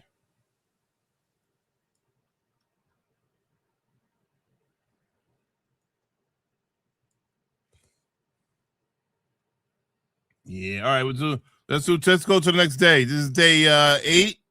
We're gonna go to day 9. Where's day 9? Here, day 9. But before we go to day 9, let's look at let's look at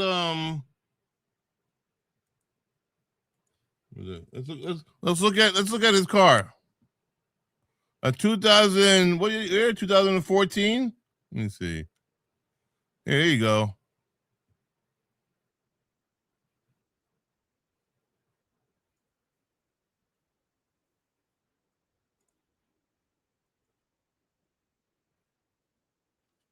Okay.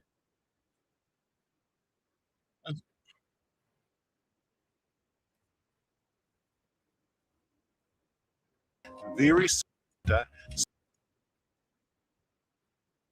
absolutely packed full of Where goodies is and it? features. Let me tell you all about it. You'll be very impressed indeed. That's your Prius? That's your car right there? So the Aqua GGS or GGs Mitchell Bugs, is this the car right here? Dark purple you got though? All right. is definitely more than just a bit of a dress Dark purple is nice too.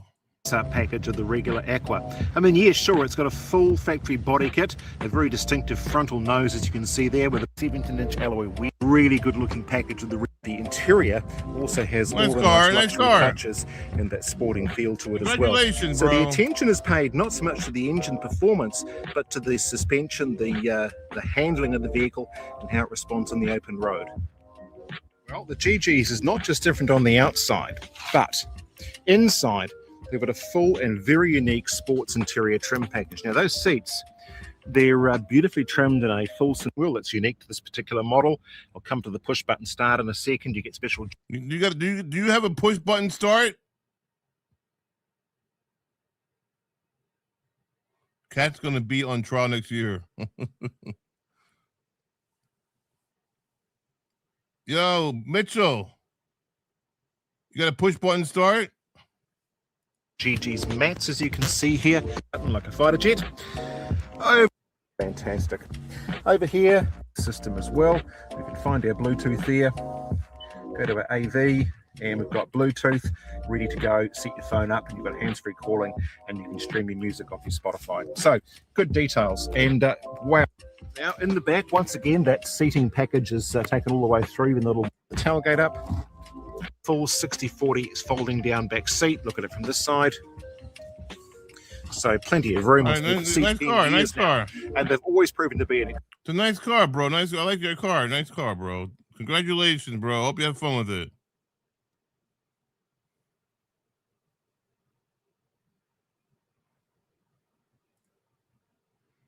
That's a 2015. That's a 2014. Oh, that's good. It looks good condition, man. Mine is it mine. Mine's a push start too. You gotta push it a block. You have to push it to get it started. Yeah, exactly. Can I ush it the lab? Can I use it? Can you use it? All right, cool job. Nice car, Mitchell. Congratulations, bro.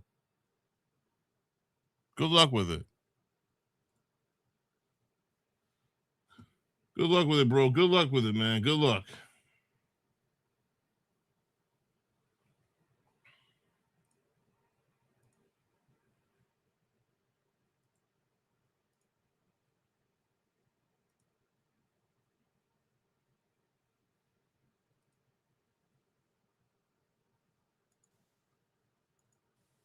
Case for aggressor building under penalty. Passed. So we are asking to add No, I didn't touch it. Morning, ladies and gentlemen. Thank you. We're back. We're Your back. next question, sir. Thank you. We're back on the trial, guys. Let me see who's winning. Did the tennis match on too, guys? Damn. There's a live tennis match. Alcaraz versus the German guy. Alcaraz got the first two sets. Now they're in the third set. It's tied in the third set. They're doing a what do you call it? The breaker, the tiebreaker, right there. 3-2. Uh-oh. Sure. All right. Mr. Banfield, we No, left off, and I had asked you the question on February 24th, 2023, had you touched anyone's devices other than yours? No, I had not. And had you, Inmates playing tennis? No, not inmates. had Yeah. you specifically Tennis match. touched the laptop that you, There's a live tennis match going on right now, guys. Alcaraz got the first two sets. Now they're going for the tiebreaker in the third set. know was Christine's laptop that she used for work, No, I did not. or her phone? No, I didn't touch either the laptop or her phone. Yeah, liar. What a liar. OMG, this guy's a liar. Now, we were Liar.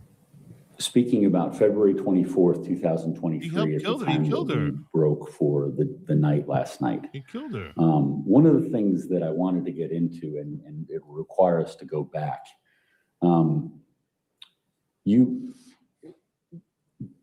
Juliana Perez Magalhaes was your au pair, correct? Yes, And she worked through a company, correct? yes. And what were the limitations in terms of what she could do in terms of work, and how long could she stay? In general, she could work, I believe, 45 hours a week. Her term for how long she could stay, she had a contract with us for a year. Okay, and at the time that you told the ladies and gentlemen of the jury that you and she started a relationship, had she wanted to extend at that point? She had already extended her. I'm looking at the DMs. What do you want me to look what? What about the DMs? What do you want here? What am I missing? Man, I'm gonna look at DMs. Why do you want me to look at DMs for? Her visa for a second year. So I believe it was October of 21 that she came for her first year. And then she extended for a second year, which would have gone to October of 23. Are you not here today? But no, she had not indicated anything about extending further. Okay, And she couldn't be extended further as an au pair at that point, is my understanding. but when she first came, she was, how long was she supposed to be staying? 1 year. Okay, and there came a time where she requested to extend. When did that happen in terms of the time frame we're talking about?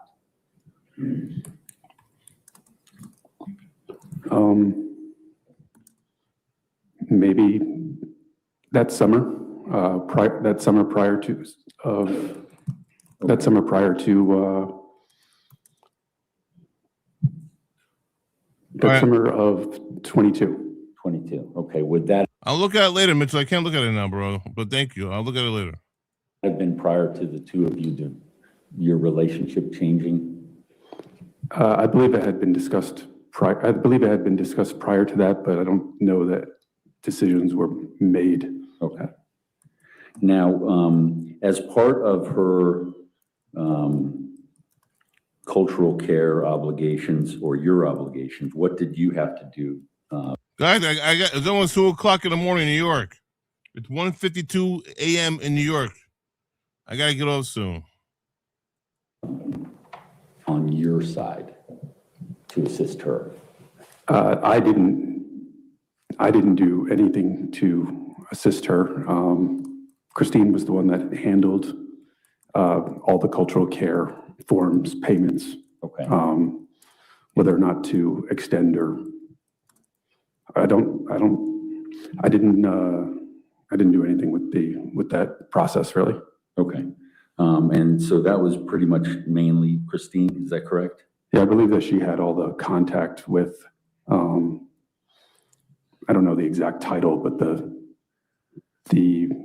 person that manages the au pairs. Okay. Well, then if she had done that, then I won't ask you any further questions about that. Now, we were previously talking about February 24th. Little Miss Sharon, how you doing, Little Miss Sharon? How are you? Good to see you here. Thank you for stopping by.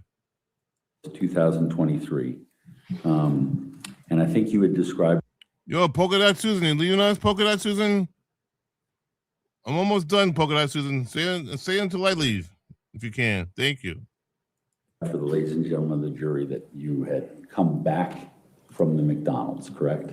Yes. And when you arrived back from the McDonald's, who did you see there?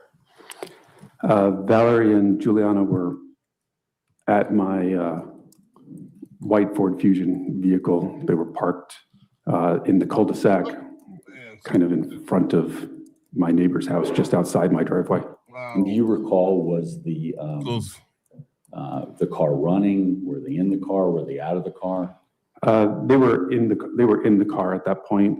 I don't recall if it was running. It's a hybrid, so you don't necessarily hear the engine when it's kind of in idle. Okay. And when you approached Juliana, what, if anything, did you do?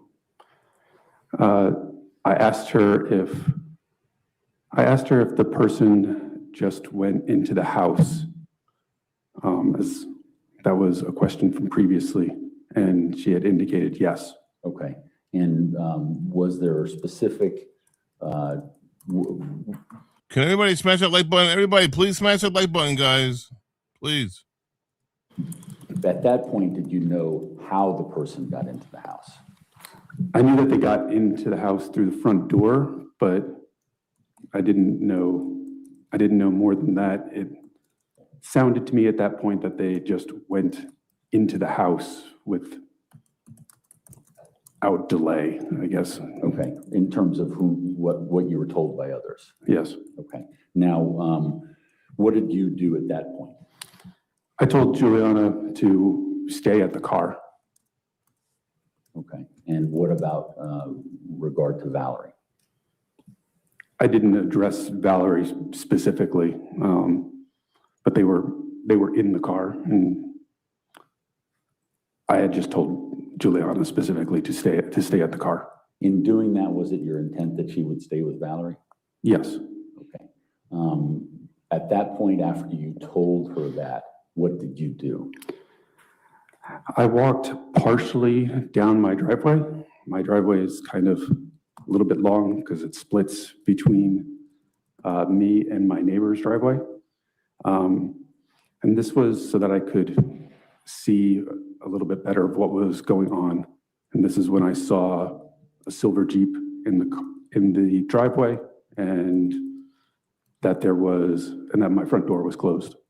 Now, so at this point, knowing what you know at the point that you saw the silver Jeep, how did that make you feel, and what were you concerned about at that point?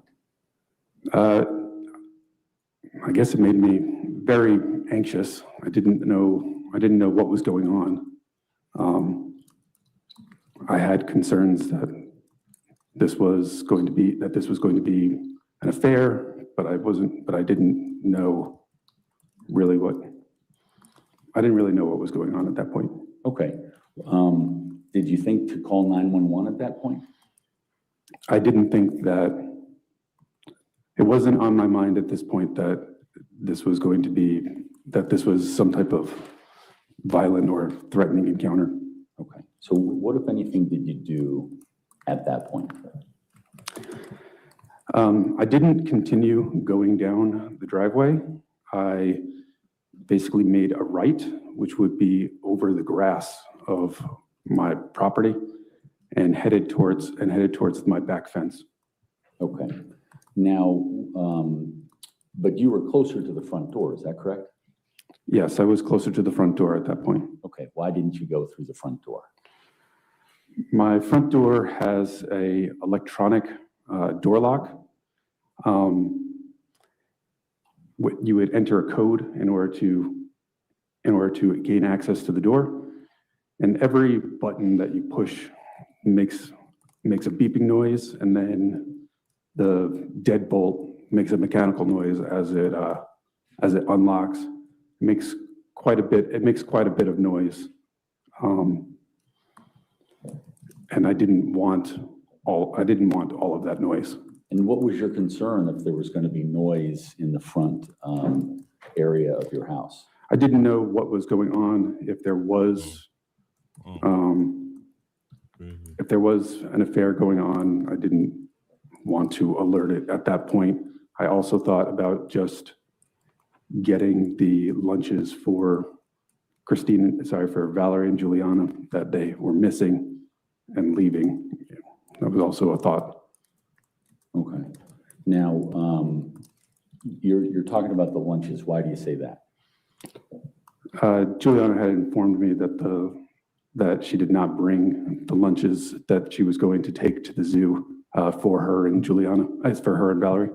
Okay. And moving forward, did you ultimately find those lunches in the refrigerator?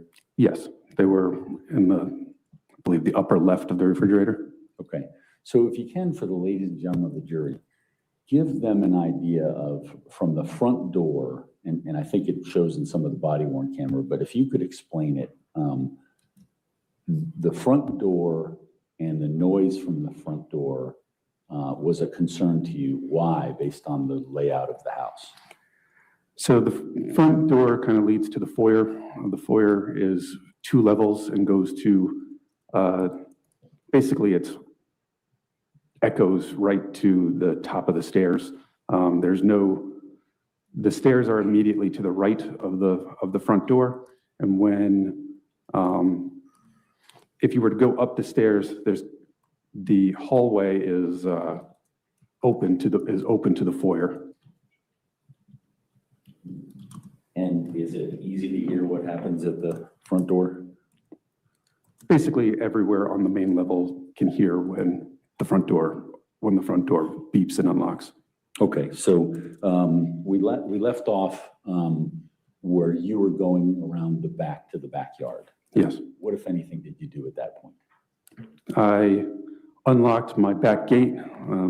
There's a carabiner latch on there to make sure that the dog does not unlatch it. So I unlatched that carabiner and reclosed the gate, and then headed around back to my back basement door.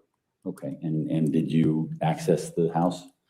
Yes, I unlocked the door, and while I was unlocking the door, my dog was in the basement, which is unusual, as the basement has a door that's pretty much always closed. So my dog Lily doesn't have access to the basement normally. And she was jumping up and down at the back door when I was going down there. Now, let's just talk about the locked door from the back where you came in. How did you access that? With my key? Okay. And in general, were your doors locked when you left the house? Yes. Okay. Was that something that you took care to make sure of? I mean, the basement door wasn't used too frequently, so it remained locked almost all the time. Sometimes the back door by the deck, sometimes that would be forgotten to be unlocked because that's the door that we let the dog in and out of All the dogs out. 20 times a day. Okay. And I'm sorry, I interrupted you. So you were in the basement and you were there with your dog. What's your dog's name? Lily. And what, if anything, did you notice about Lily's behavior when you went into the basement? Lily was kind of frantic is how I would describe it.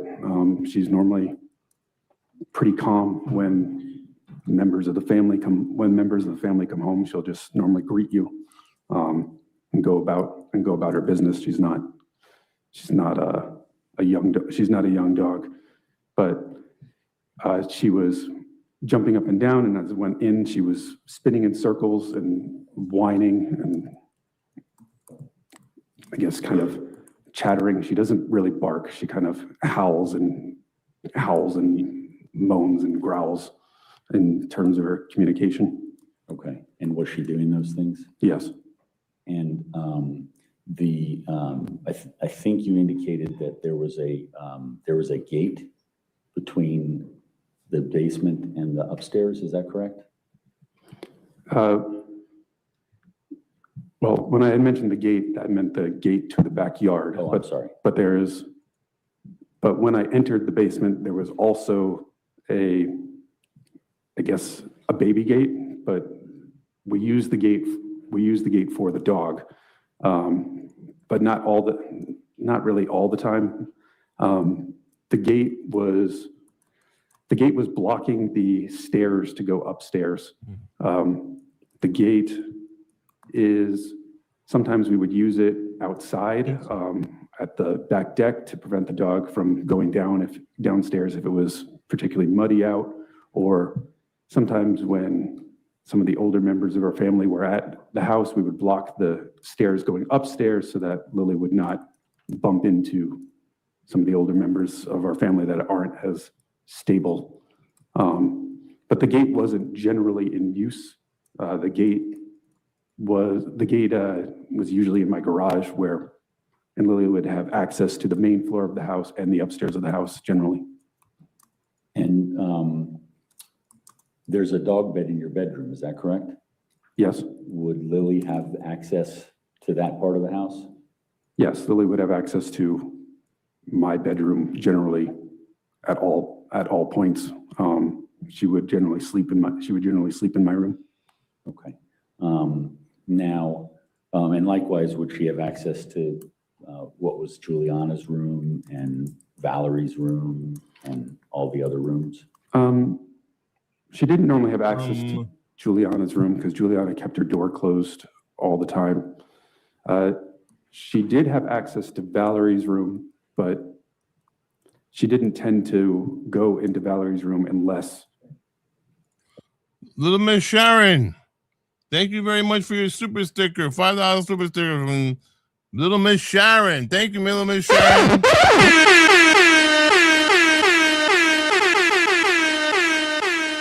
you very much, Miss Sharon.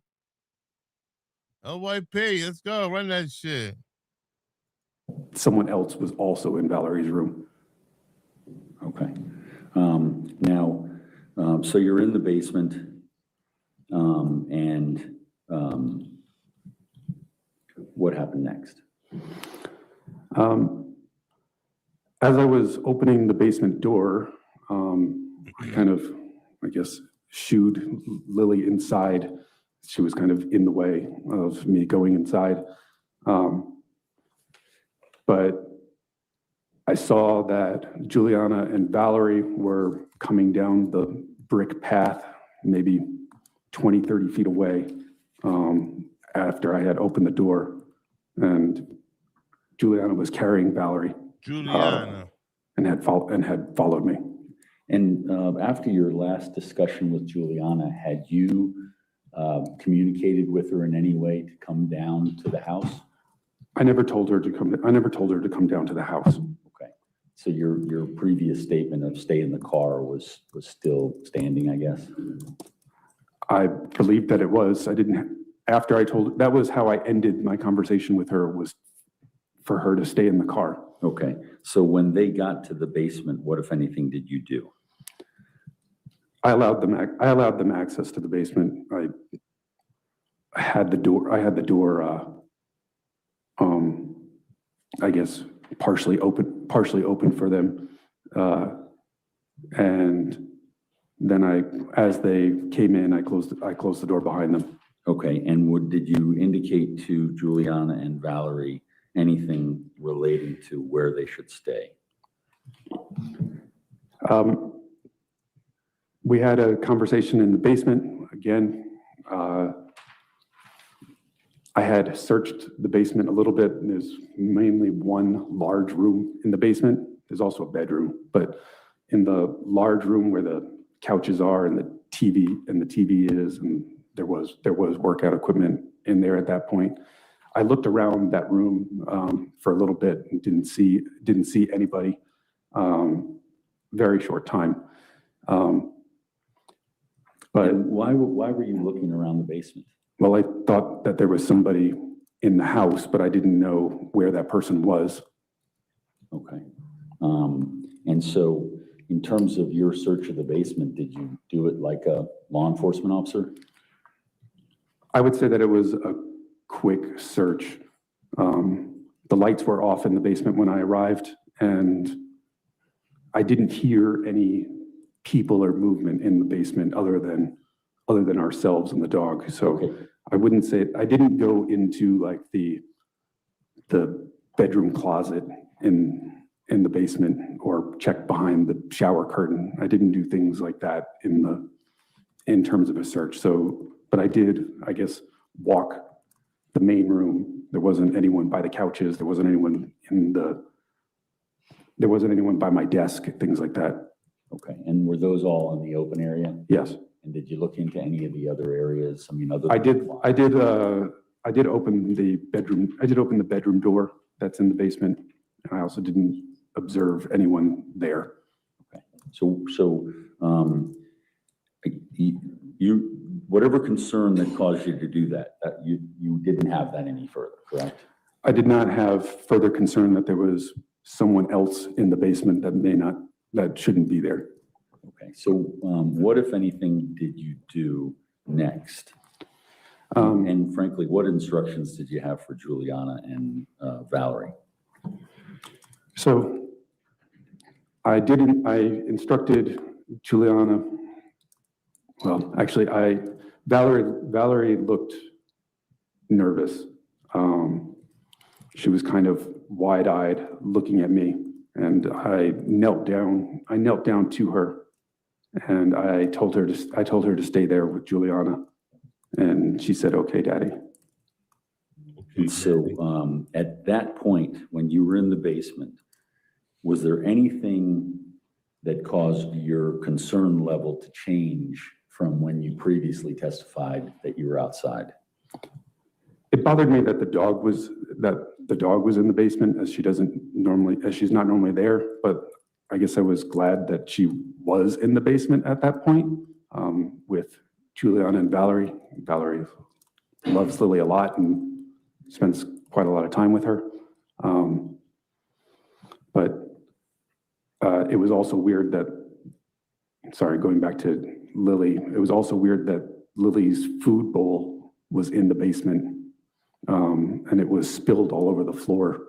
I think that also shows that Lily was in a bit of a frantic state. And so where would Lily normally eat her food?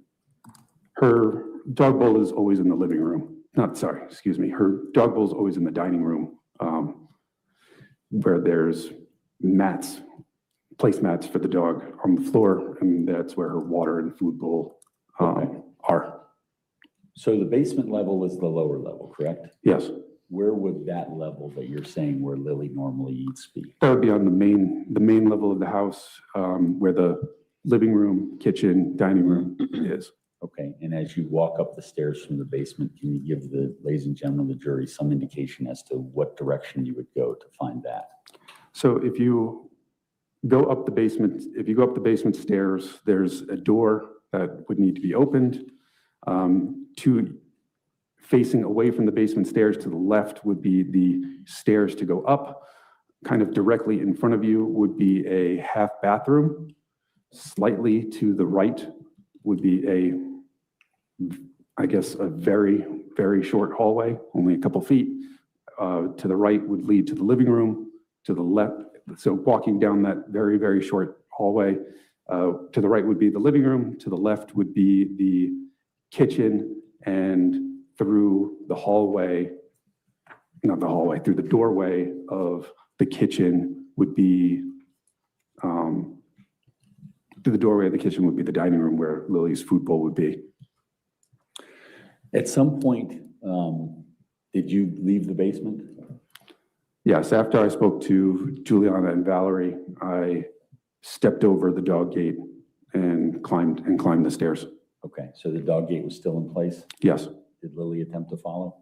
no, Okay, so she can't jump over the gate. So explain to the ladies and gentlemen of the jury, to go up to the next level, was it one flight of stairs, 2 flights of stairs? I mean, I would call it one flight of stairs, but it's, I don't know, 7, 8, 9 stairs, and then a small landing, and then 7 or 8 stairs again to the door. Okay, and the door would be the door to the basement? Yes, Okay, so did you go up that basement stairs? yes, I did. And what, if anything, were you intending on doing when you went up there? Finding out what was going on in my house. When you got to that level, who was there? When I went up the stairs, I closed the basement door behind me.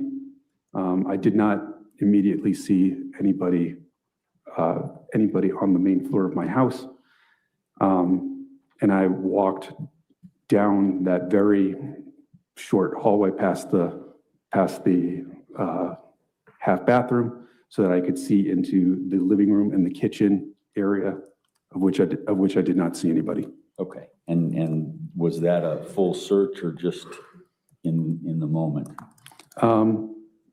I guess I walked past the kitchen table, and I walked past the countertop, and also looked in the dining room. So I would say that I looked on the main floor of the house. So you didn't see anyone on the main floor of the house? No. Did you hear anyone? While I was looking on the main floor of the house, I heard sounds from upstairs. Okay, and what, if anything, did you do at that point? I moved closer to the upstairs. I moved closer to the upstairs stairs, to the stairs heading upstairs, but still on the main floor of the house. Okay, and was that a better position to hear or know what's going on? That's where the sound seemed to be coming from. There's regular ceiling over the kitchen and living room area, but in the foyer area that leads to upstairs, which is where I heard the sounds coming from. Okay, and what, if anything, did you hear?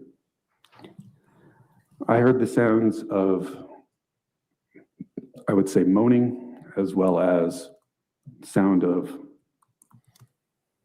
skin on skin contact. And what did you think was going on at that point? Sex. Okay. Was why didn't you call 911 at that point? Well, I believe that it was an affair that was going on at that point. That doesn't seem like an emergency for the police to be involved in, was my thought at that moment. Okay. Now, what were you thinking at that point when you decided what that was? I guess I was emotional at that point. While Christine and I had affairs, we had never seen each other with anyone. No one was ever caught in the act or anything like that.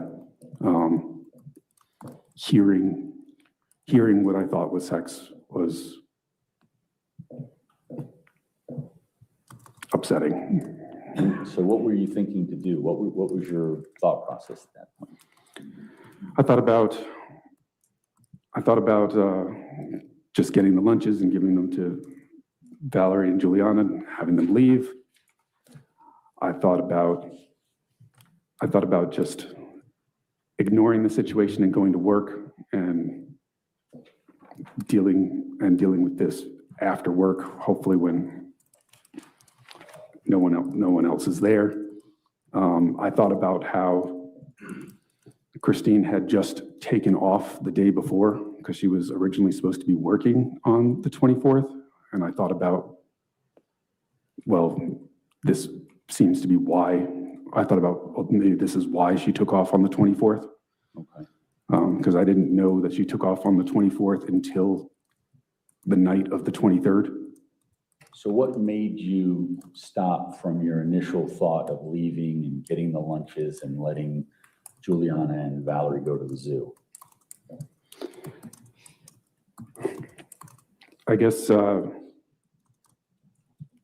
as my mind was kind of racing in this moment, the sound, I guess, sounded like it changed to me. Instead of what I thought was the sounds of sex, I thought that Sounds of sex. the impact sounded forceful, and that Christine's moaning sounded painful and not pleasurable, and that the distance between the sound of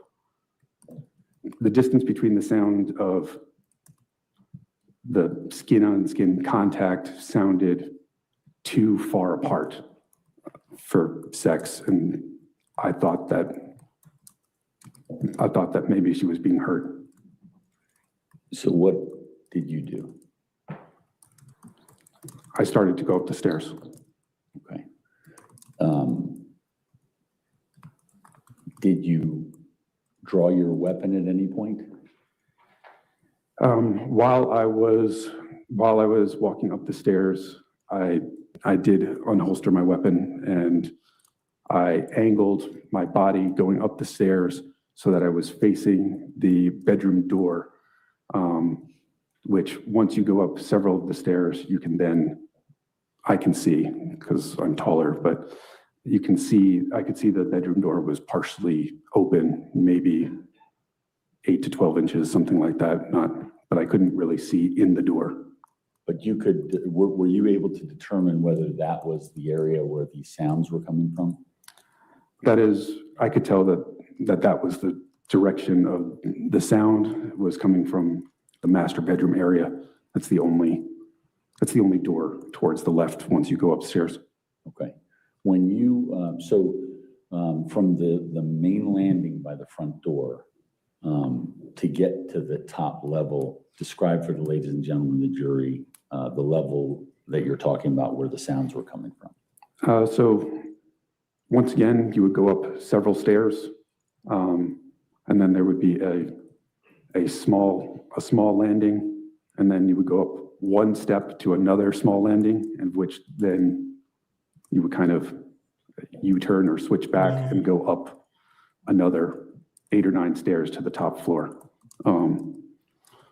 I don't know exactly how many stairs, maybe 16 or 18 total, but like 8 at the bottom and then the landing, and then 8 at the top, and then you're at the upstairs hallway. Okay.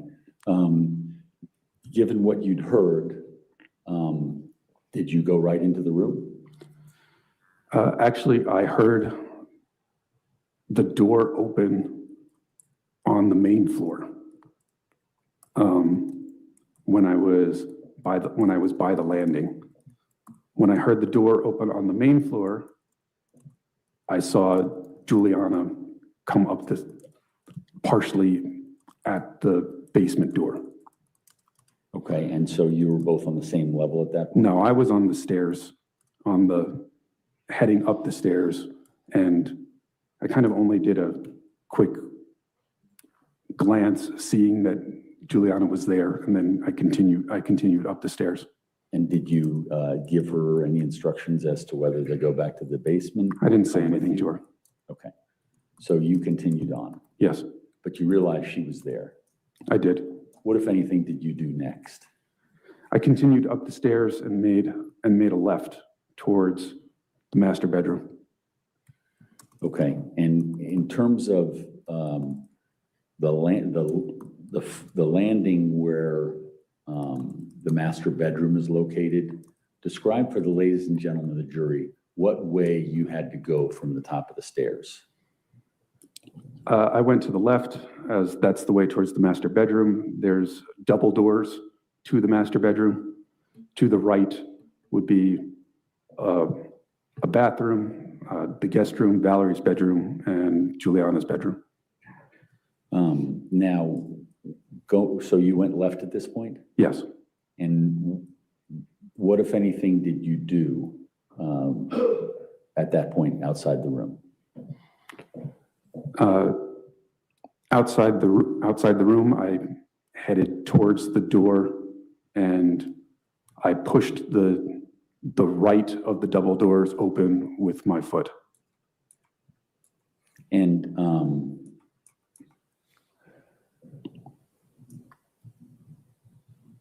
did you otherwise have something in your hands? Yes, I had my firearm in my hands. Okay.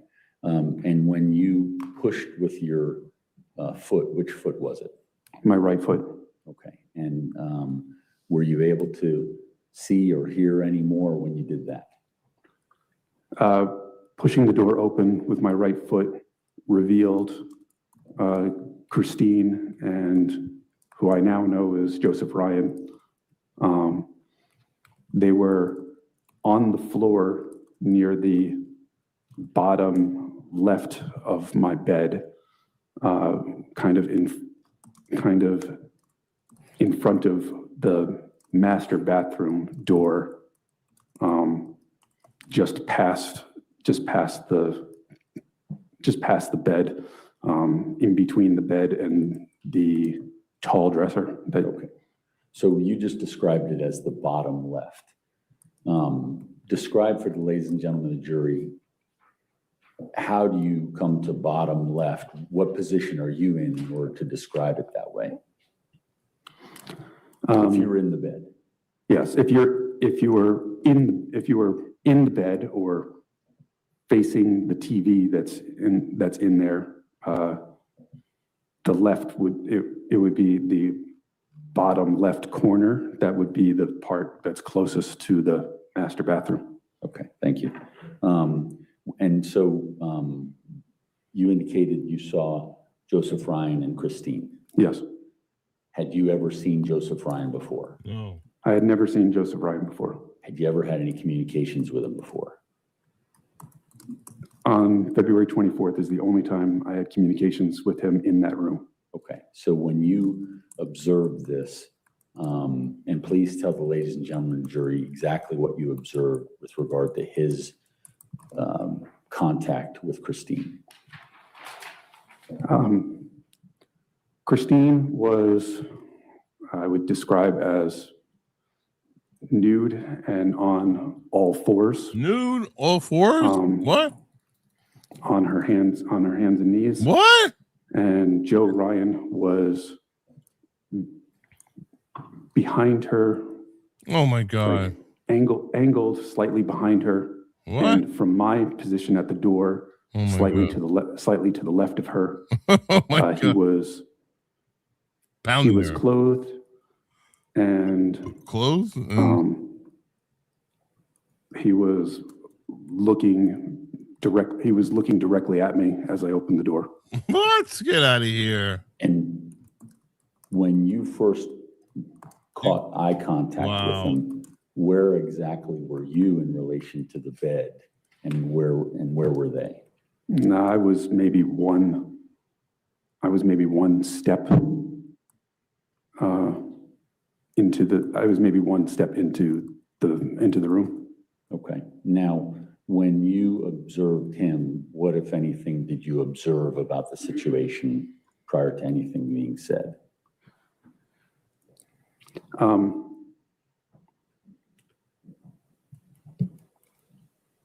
I observed, basically, as soon as I went in the room, Crazy.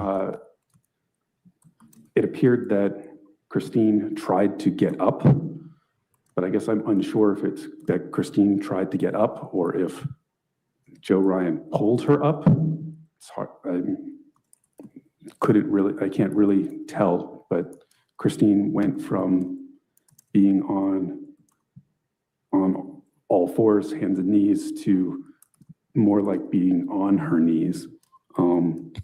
Had you said anything to them or to Yo. Christine specifically? What the hell? Almost immediately, I said police, Okay, and what was your intention in doing that? I gotta go to bed. alerting the room I gotta go to that bed, guys. I was there. Wow. Okay, and To be at the continued. time that you said police, was your gun in plain sight? Yes, I was holding my gun forward. Wow. And your badge, was that in plain sight? My badge is on my belt, so that could. I don't know if he could see it, but it is a gold Yeah, badge that's crazy. that is attached to my belt. Wow. And so, if you think of it as a clock around you, where would, at what point can you describe for the ladies and gentlemen of the jury where your badge would be? Like 11 o'clock. So just to kind of in front of my left pants pocket. Okay. And were you wearing a jacket over that area? I was wearing a jacket that day. Do you know if it was covering it or not? No, I don't know if it was covering it at that moment. I don't remember if my jacket was zipped or not. And it's February, so Okay. I'm not sure if my jacket is zipped or not. In terms of seeing the badge, you didn't pull it out and show it or anything? I did not. Okay. You just, I gotta, it's gotta be to be continued, man. I can't do it no more. I gotta go to bed. I gotta go to bed, man. It's late. I'm sorry.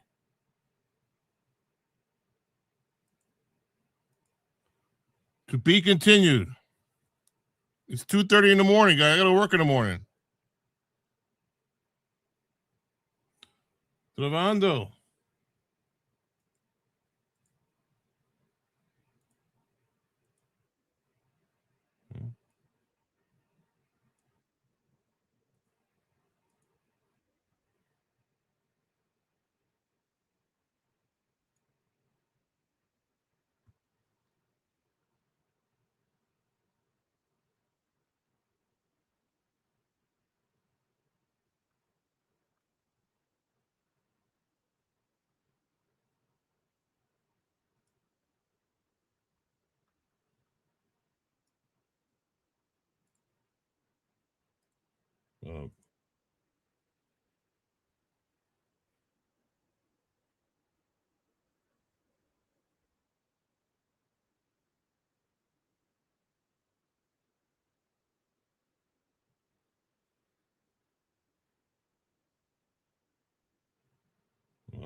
What's this?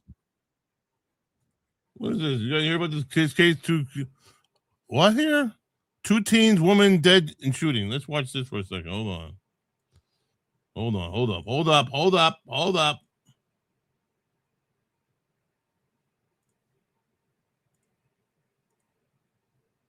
Hold on. Remove.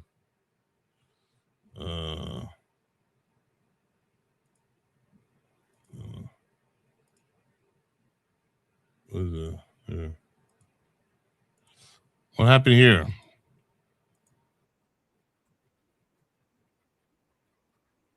Oh my God! Don't connect to you motherfuckers. What is going on here?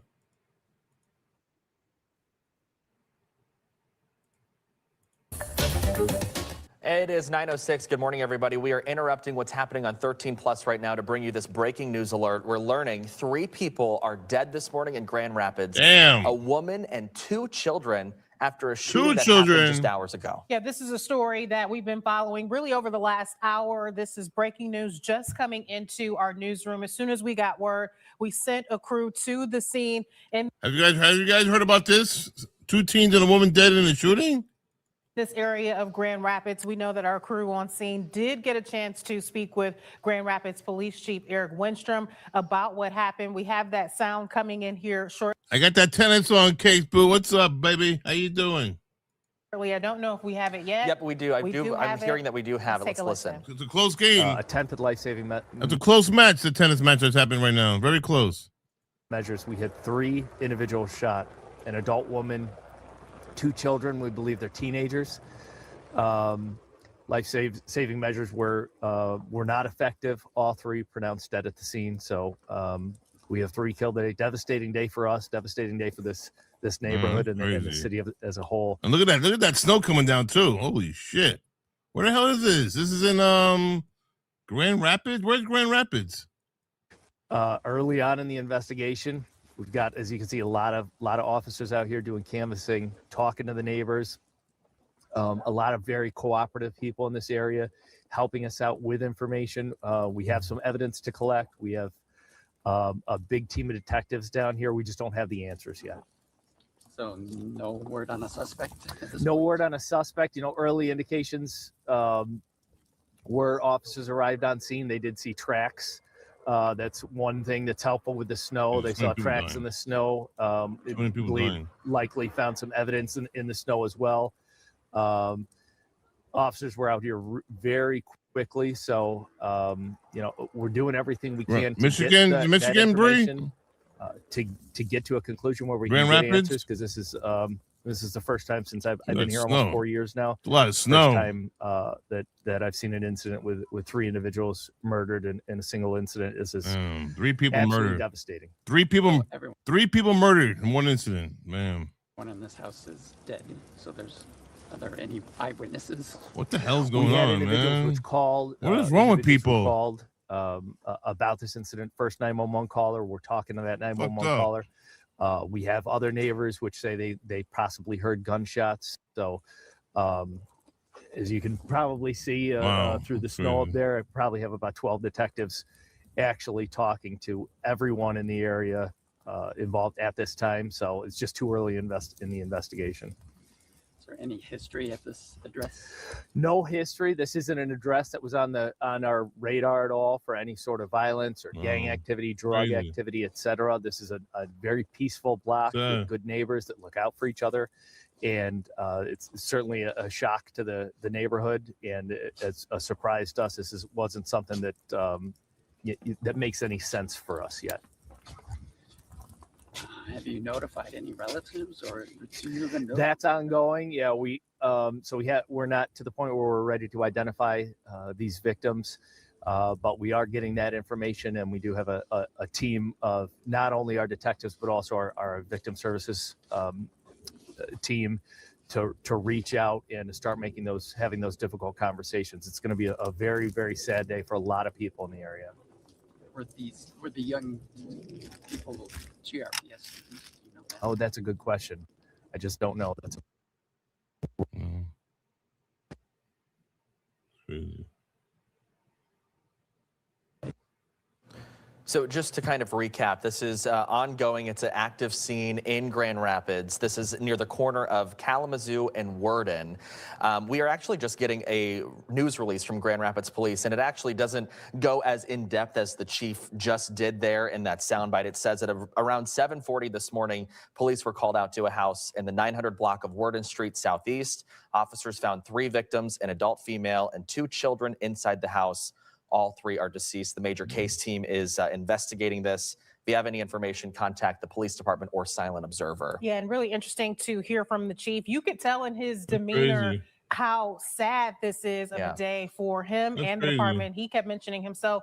This is a very devastating day for the department. He says in the 4 years that he's been our Grand Rapids police chief, he says he hasn't seen a scene like this, to see 3 people dead in the same place like this. He talked about them attempting to use life-saving measures, Yeah. but that nothing could be done for these 3 victims. He also mentioned that it was a surprise for it to happen in this particular neighborhood. Yeah, he mentioned about this neighborhood that it is a very peaceful block with good neighbors in that area. Again, this is Worden near Kalamazoo. If we have a live look at the scene, let's go ahead and take that. But we don't have that live look, which is okay. But what we're learning is that the early indications are suggesting that they are looking for a suspect right now. The chief says that they found tracks in the snow around this house and likely found evidence in the snow. They also found some evidence inside the house as well. So, of course, they are investigating And that. we know that they're also talking to many people in that neighborhood Yeah. now, trying to get as much information as they can. They're even talking to the person who made the 911 call, trying to get as much information as they can on this. Hearing we've got that live look back. As you can see, this is a very active scene. Crazy. It is one of those things where you've got a lot of police cars beyond the caution tape there to go neighbors as again, well, like you pointed out. Information at this time. He went on to say that this is just going to be a very sad day. 2 for teens many and woman people dead. Wow. involved. And I'm assuming he means that Wow. That's Classes for crazy. Grand Rapids Public Schools. We don't know if these children were That's sad. GRPS That's sad, man. students, and the chief had mentioned that he's working to find that out. Wow. But classes in the general area were canceled for today in the Grand Rapids Metro. So very sad to see that on a snow day, no less, for some folks. And of course, as we learn more, we'll continue to keep you updated here. Yeah, we just broke into They do have updates here, but I can't watch it. I gotta go to bed. That's crazy, man. That's so sad. Live at 6. What's this? Another one. Another one. The most serious charges alleged are capital life offenses. Tonight, a Grand Rapids man could face life in prison without the possibility of parole. Charles Broomfield is accused of shooting and killing his fiancée and her 2 children. Oh, my. Thank you so much for joining us on. This guy killed his fiance and her 2 children. What? He killed the fiance and her 2 children. News Channel 3 Live at 6. I'm Jessica Harthorn. Oh, The my 44-year-old God. is now facing several charges tonight, including murder, after appearing in court today. News Channel 3's Autumn Pitcher has the latest on this disturbing case. Wow. Investigators say that Broomfield lived in the home, and they also found his own 5-year-old son inside who was not hurt. We also found out today that Unbelievable. Broomfield was the one himself that made that 911 call, making up a story to cover his own tracks. Wow. 44-year-old Charles Broomfield in Grand Rapids courtroom Thursday, now charged with 3 counts of first-degree premeditated murder and 3 charges related to using a firearm. Crazy people. After a lengthy interview with investigators, Crazy Broomfield men, admitted Case Blue. to Crazy killing men. his fiancée and There's some crazy motherfucking men in New York, in America, man. Sorry, not New York. In America, it's crazy people. her 2 sons. But in court Thursday, he was hesitant. Do you understand that charge and the maximum possible penalty? Police say Broomfield shot and killed the 3 in this Grand Rapids home Tuesday. The victims identified as Jacqueline Neal, 13-year-old Michael Kilpatrick, Wow. and 15-year-old Cameron Kilpatrick. Wow. Their family members sat quiet in the courtroom.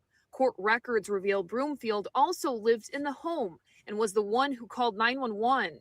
The records detail he was crying and telling dispatchers that 2 people had broken into his house and that he heard gunshots. When officers arrived, they found the 44-year-old in the living room near Neal, who was laying on the floor dead. Investigators also say Broomfield's 5-year-old son was in the home God. but wasn't hurt. Early on, investigators discovered Crazy. inconsistencies in Broomfield's story. Officers found no footprints in the snow leading up to the house that would indicate 2 suspects entered. Broomfield stated he called 911 shortly after the incident, but medical personnel on scene stated the victims had been dead for almost an hour. He has no criminal record, the judge denying his bond. The most serious charges alleged are I don't capital understand, life man. I'm sorry, offenses. guys. I don't I understand do people. believe that poses not I don't only a understand risk people, to public man. safety, but also a risk of flight. Court records do not suggest any motive for these killings, and Broomfield is scheduled Really? They to be put back it on in court OSC radio? on February 10th. Little in Miss? Grand Rapids, Autumn Pitcher, News Channel 3. Case Boo, what are you talking about, Case Boo? I give up. Wade Wilson, arrest footage. All right, man, listen. Handcuffing you just said. Oh, Wade Wilson. Okay, yeah. I gotta go to bed. To be continued tomorrow, guys. I'm sorry. I'll leave the stream on for another 10 minutes, but I need to go to bed. I gotta go shower and get ready for bed. I'll be back tomorrow. Friday night live stream, guys. Little Miss Sharon, good night. Cakes Boo, Sean B, Ray, Bree Hubs. Little Miss Sharon, good night. Thanks for your support. Cat Randall, good night, bro. Who else is here? Brian knows best. What's up? Good night, bro. Brian knows best. You need your beauty sleep. Yeah, I do. You're right. Give us something funny. What do you mean give you something funny? What do you want funny, Bree Hubs? Bree Hubs. Hey, Bree. Hey, Bree Hubs. What do you want funny? Bree.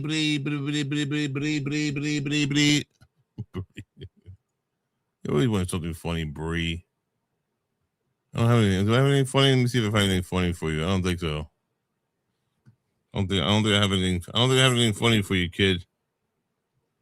Hey, kid. Where's all my funny stuff? Here. Do I have this one? Let me see. What is this one? Here, my last. Here, something funny to you. Here's something funny for you. Don't go to bed. All right. Here you go. Bree. This is for you, Bree.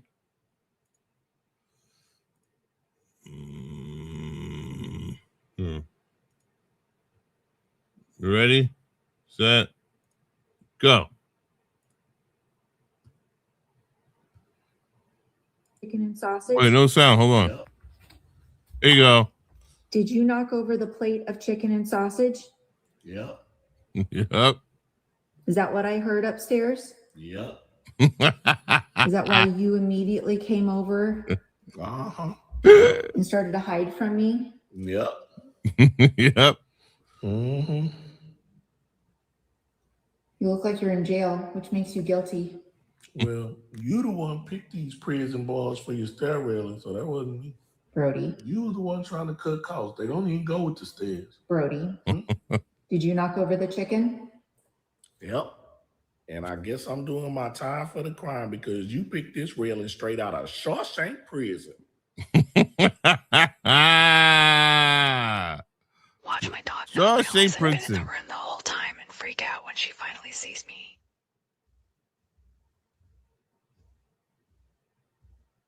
Rolling.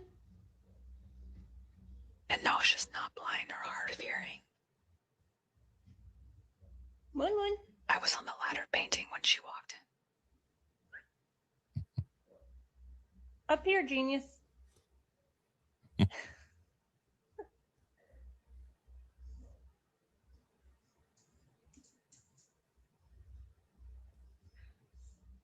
Oh, bless your heart. Moon. What are you doing? Walking back. Moon.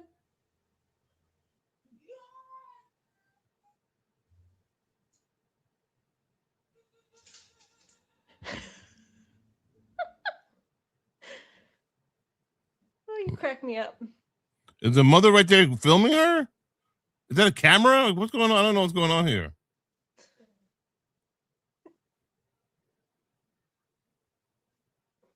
That dog, Behind you. that dog is looking all over the place. Look, Hi. you don't see You her? looked right at me.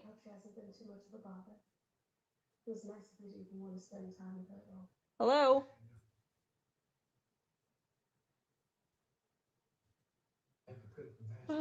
All beauty, no brain. What's the camera?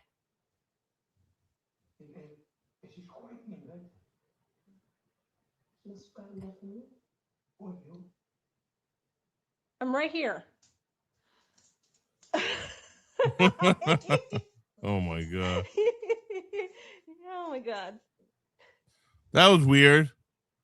Anyway, I'm going to bed. Watch my dog not realize I've been in. Good night, everyone.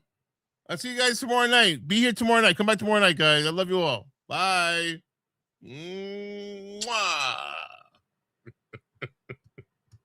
Tomorrow night, guys. Let's go. You already know. Oh, man. All right, where are my videos? Where's my damn video? Where are my damn videos, man?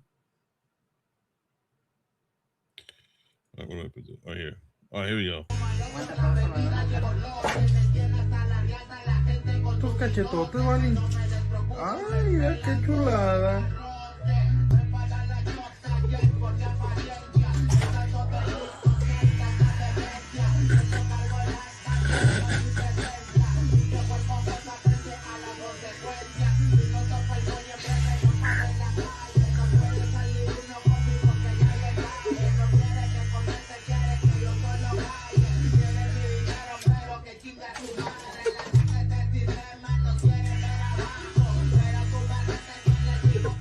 So, Brian?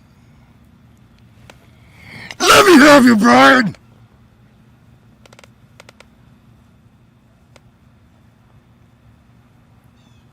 What did you do? You're living it every night, aren't you, boy? Turn yourself in, Brian. Once in your life, be a man.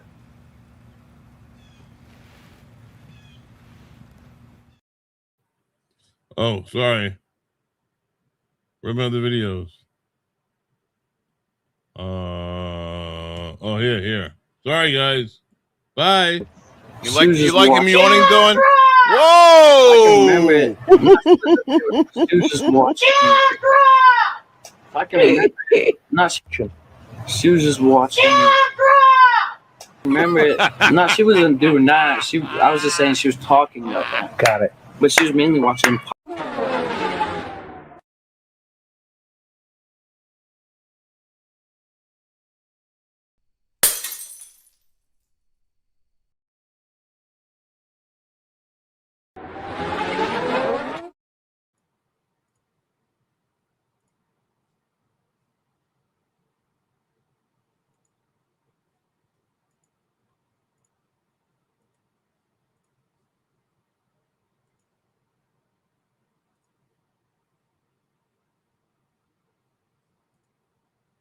She was young.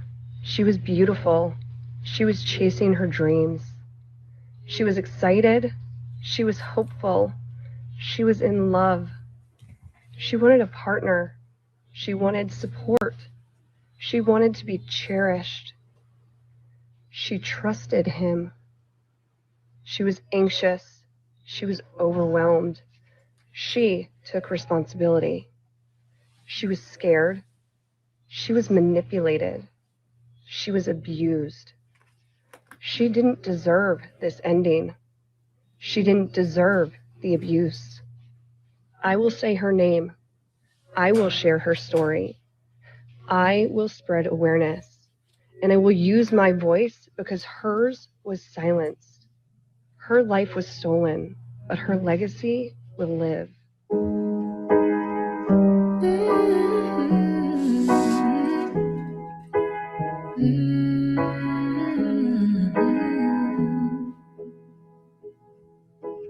Yelling at the sky, screaming at the world. Baby, why'd you go away? I'm still your girl. Holding on too tight, head up in the clouds. Heaven only knows where you are now. How do I love again? How do I trust again? I stay up all night, tell myself I'm alright. Baby, you're just harder to see than most. I put the record on, wait till I hear our song. Every night I'm dancing with your ghost.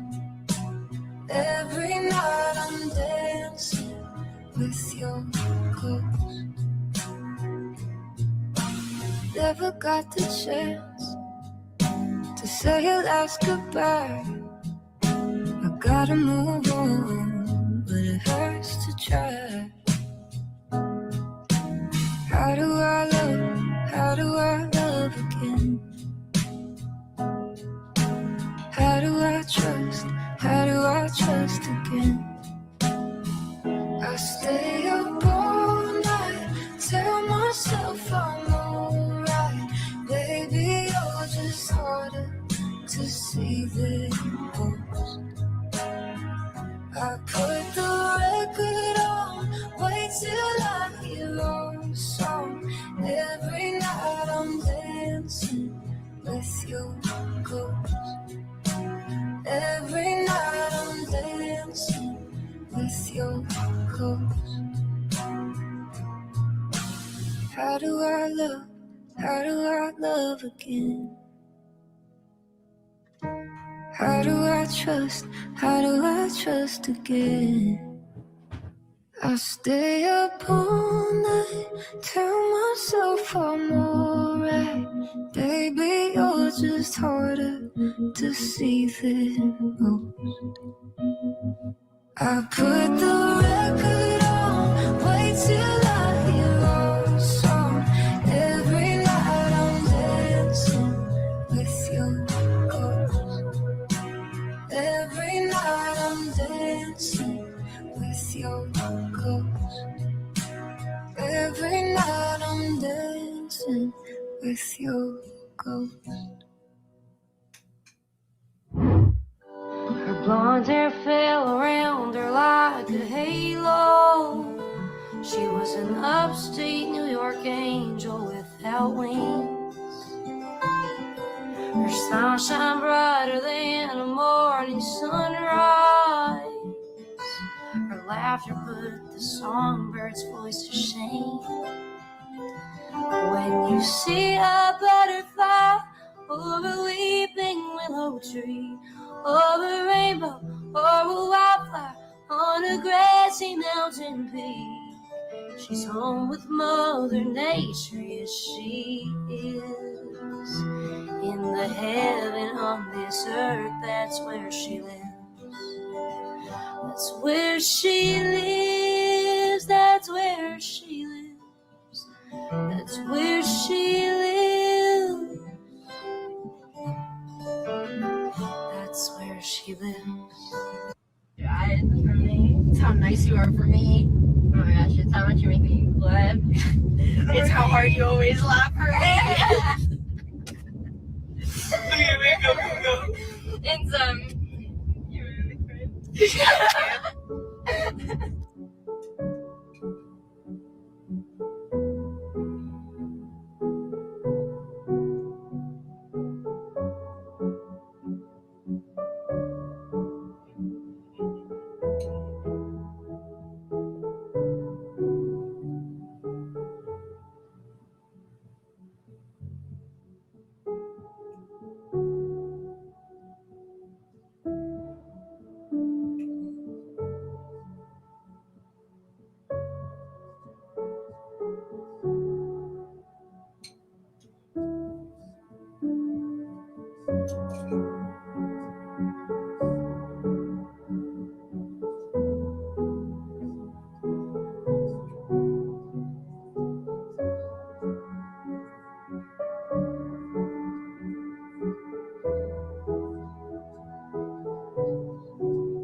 want to pay 3,400. That's the only issue here. Every time. Unfortunately, for 2 beds, that's what we're going to have to spend. Right. Yes. Well, let's go ahead and take a look. Let's do it. So come on through, guys, and we'll go straight through to the living room. It's like hallway.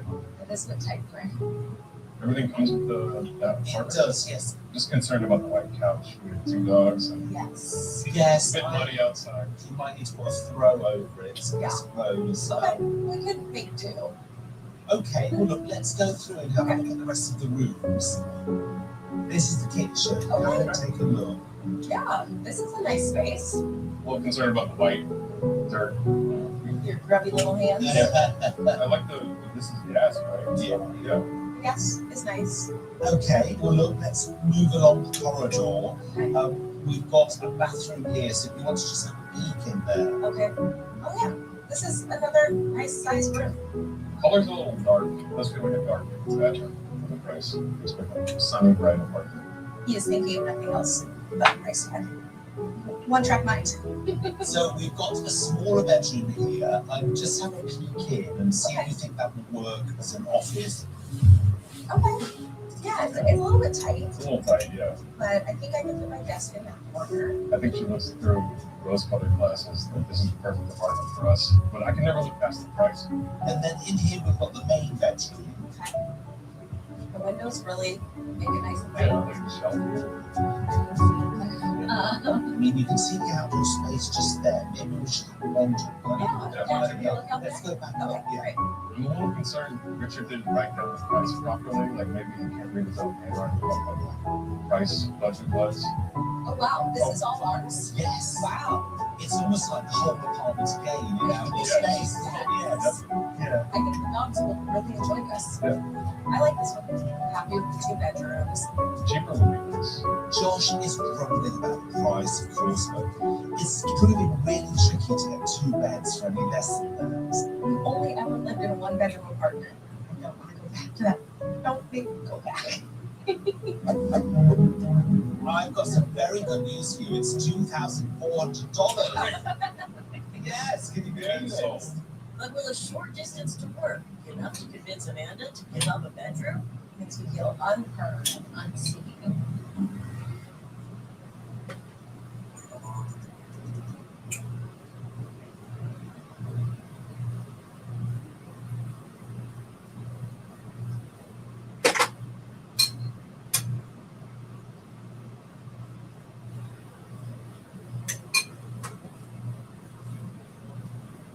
Look at all them ducks. A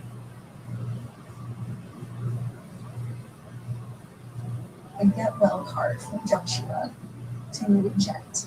Sorry, I roughed over or something like that. Yeah, you use the word RUFF. Yeah. That's the moment I knew that I was going to marry Josh. Look at all them ducks. I know the dogs are going to go crazy over all the birds here. We will overlook comfort of it all because it's cheaper and Willing to tolerate a lot. that's a great way to put it. Yeah. We're willing to tolerate a lot more. This isn't the Thames, is it? No. Okay. But as they navigate the busy London rental market, Amanda is pushing for a grown-up 2-bedroom apartment at any cost. I will say this again and again and again. Only ever lived in 1 bedroom. And I want 2 bedrooms this time. I have to work at a chippy shop. I don't know. There's one right down the street. We'll see if they'll take my input. You're a chippy customer, you know. I am. It is I've true. heard that in the few days that we've been here. I'm very cheeky. He has a very cute little giggle when he makes himself laugh. I've come here primarily because of price. For what is a very spacious 1-bed apartment, he's going to be really happy with it. This is the premier street in the London Fields area of Hackney, so we really are in one of the nicest parts of town. It's such a cool street. You're definitely well within that 30-minute commute. Okay, but door to door. Door to door. That It's a great option right now.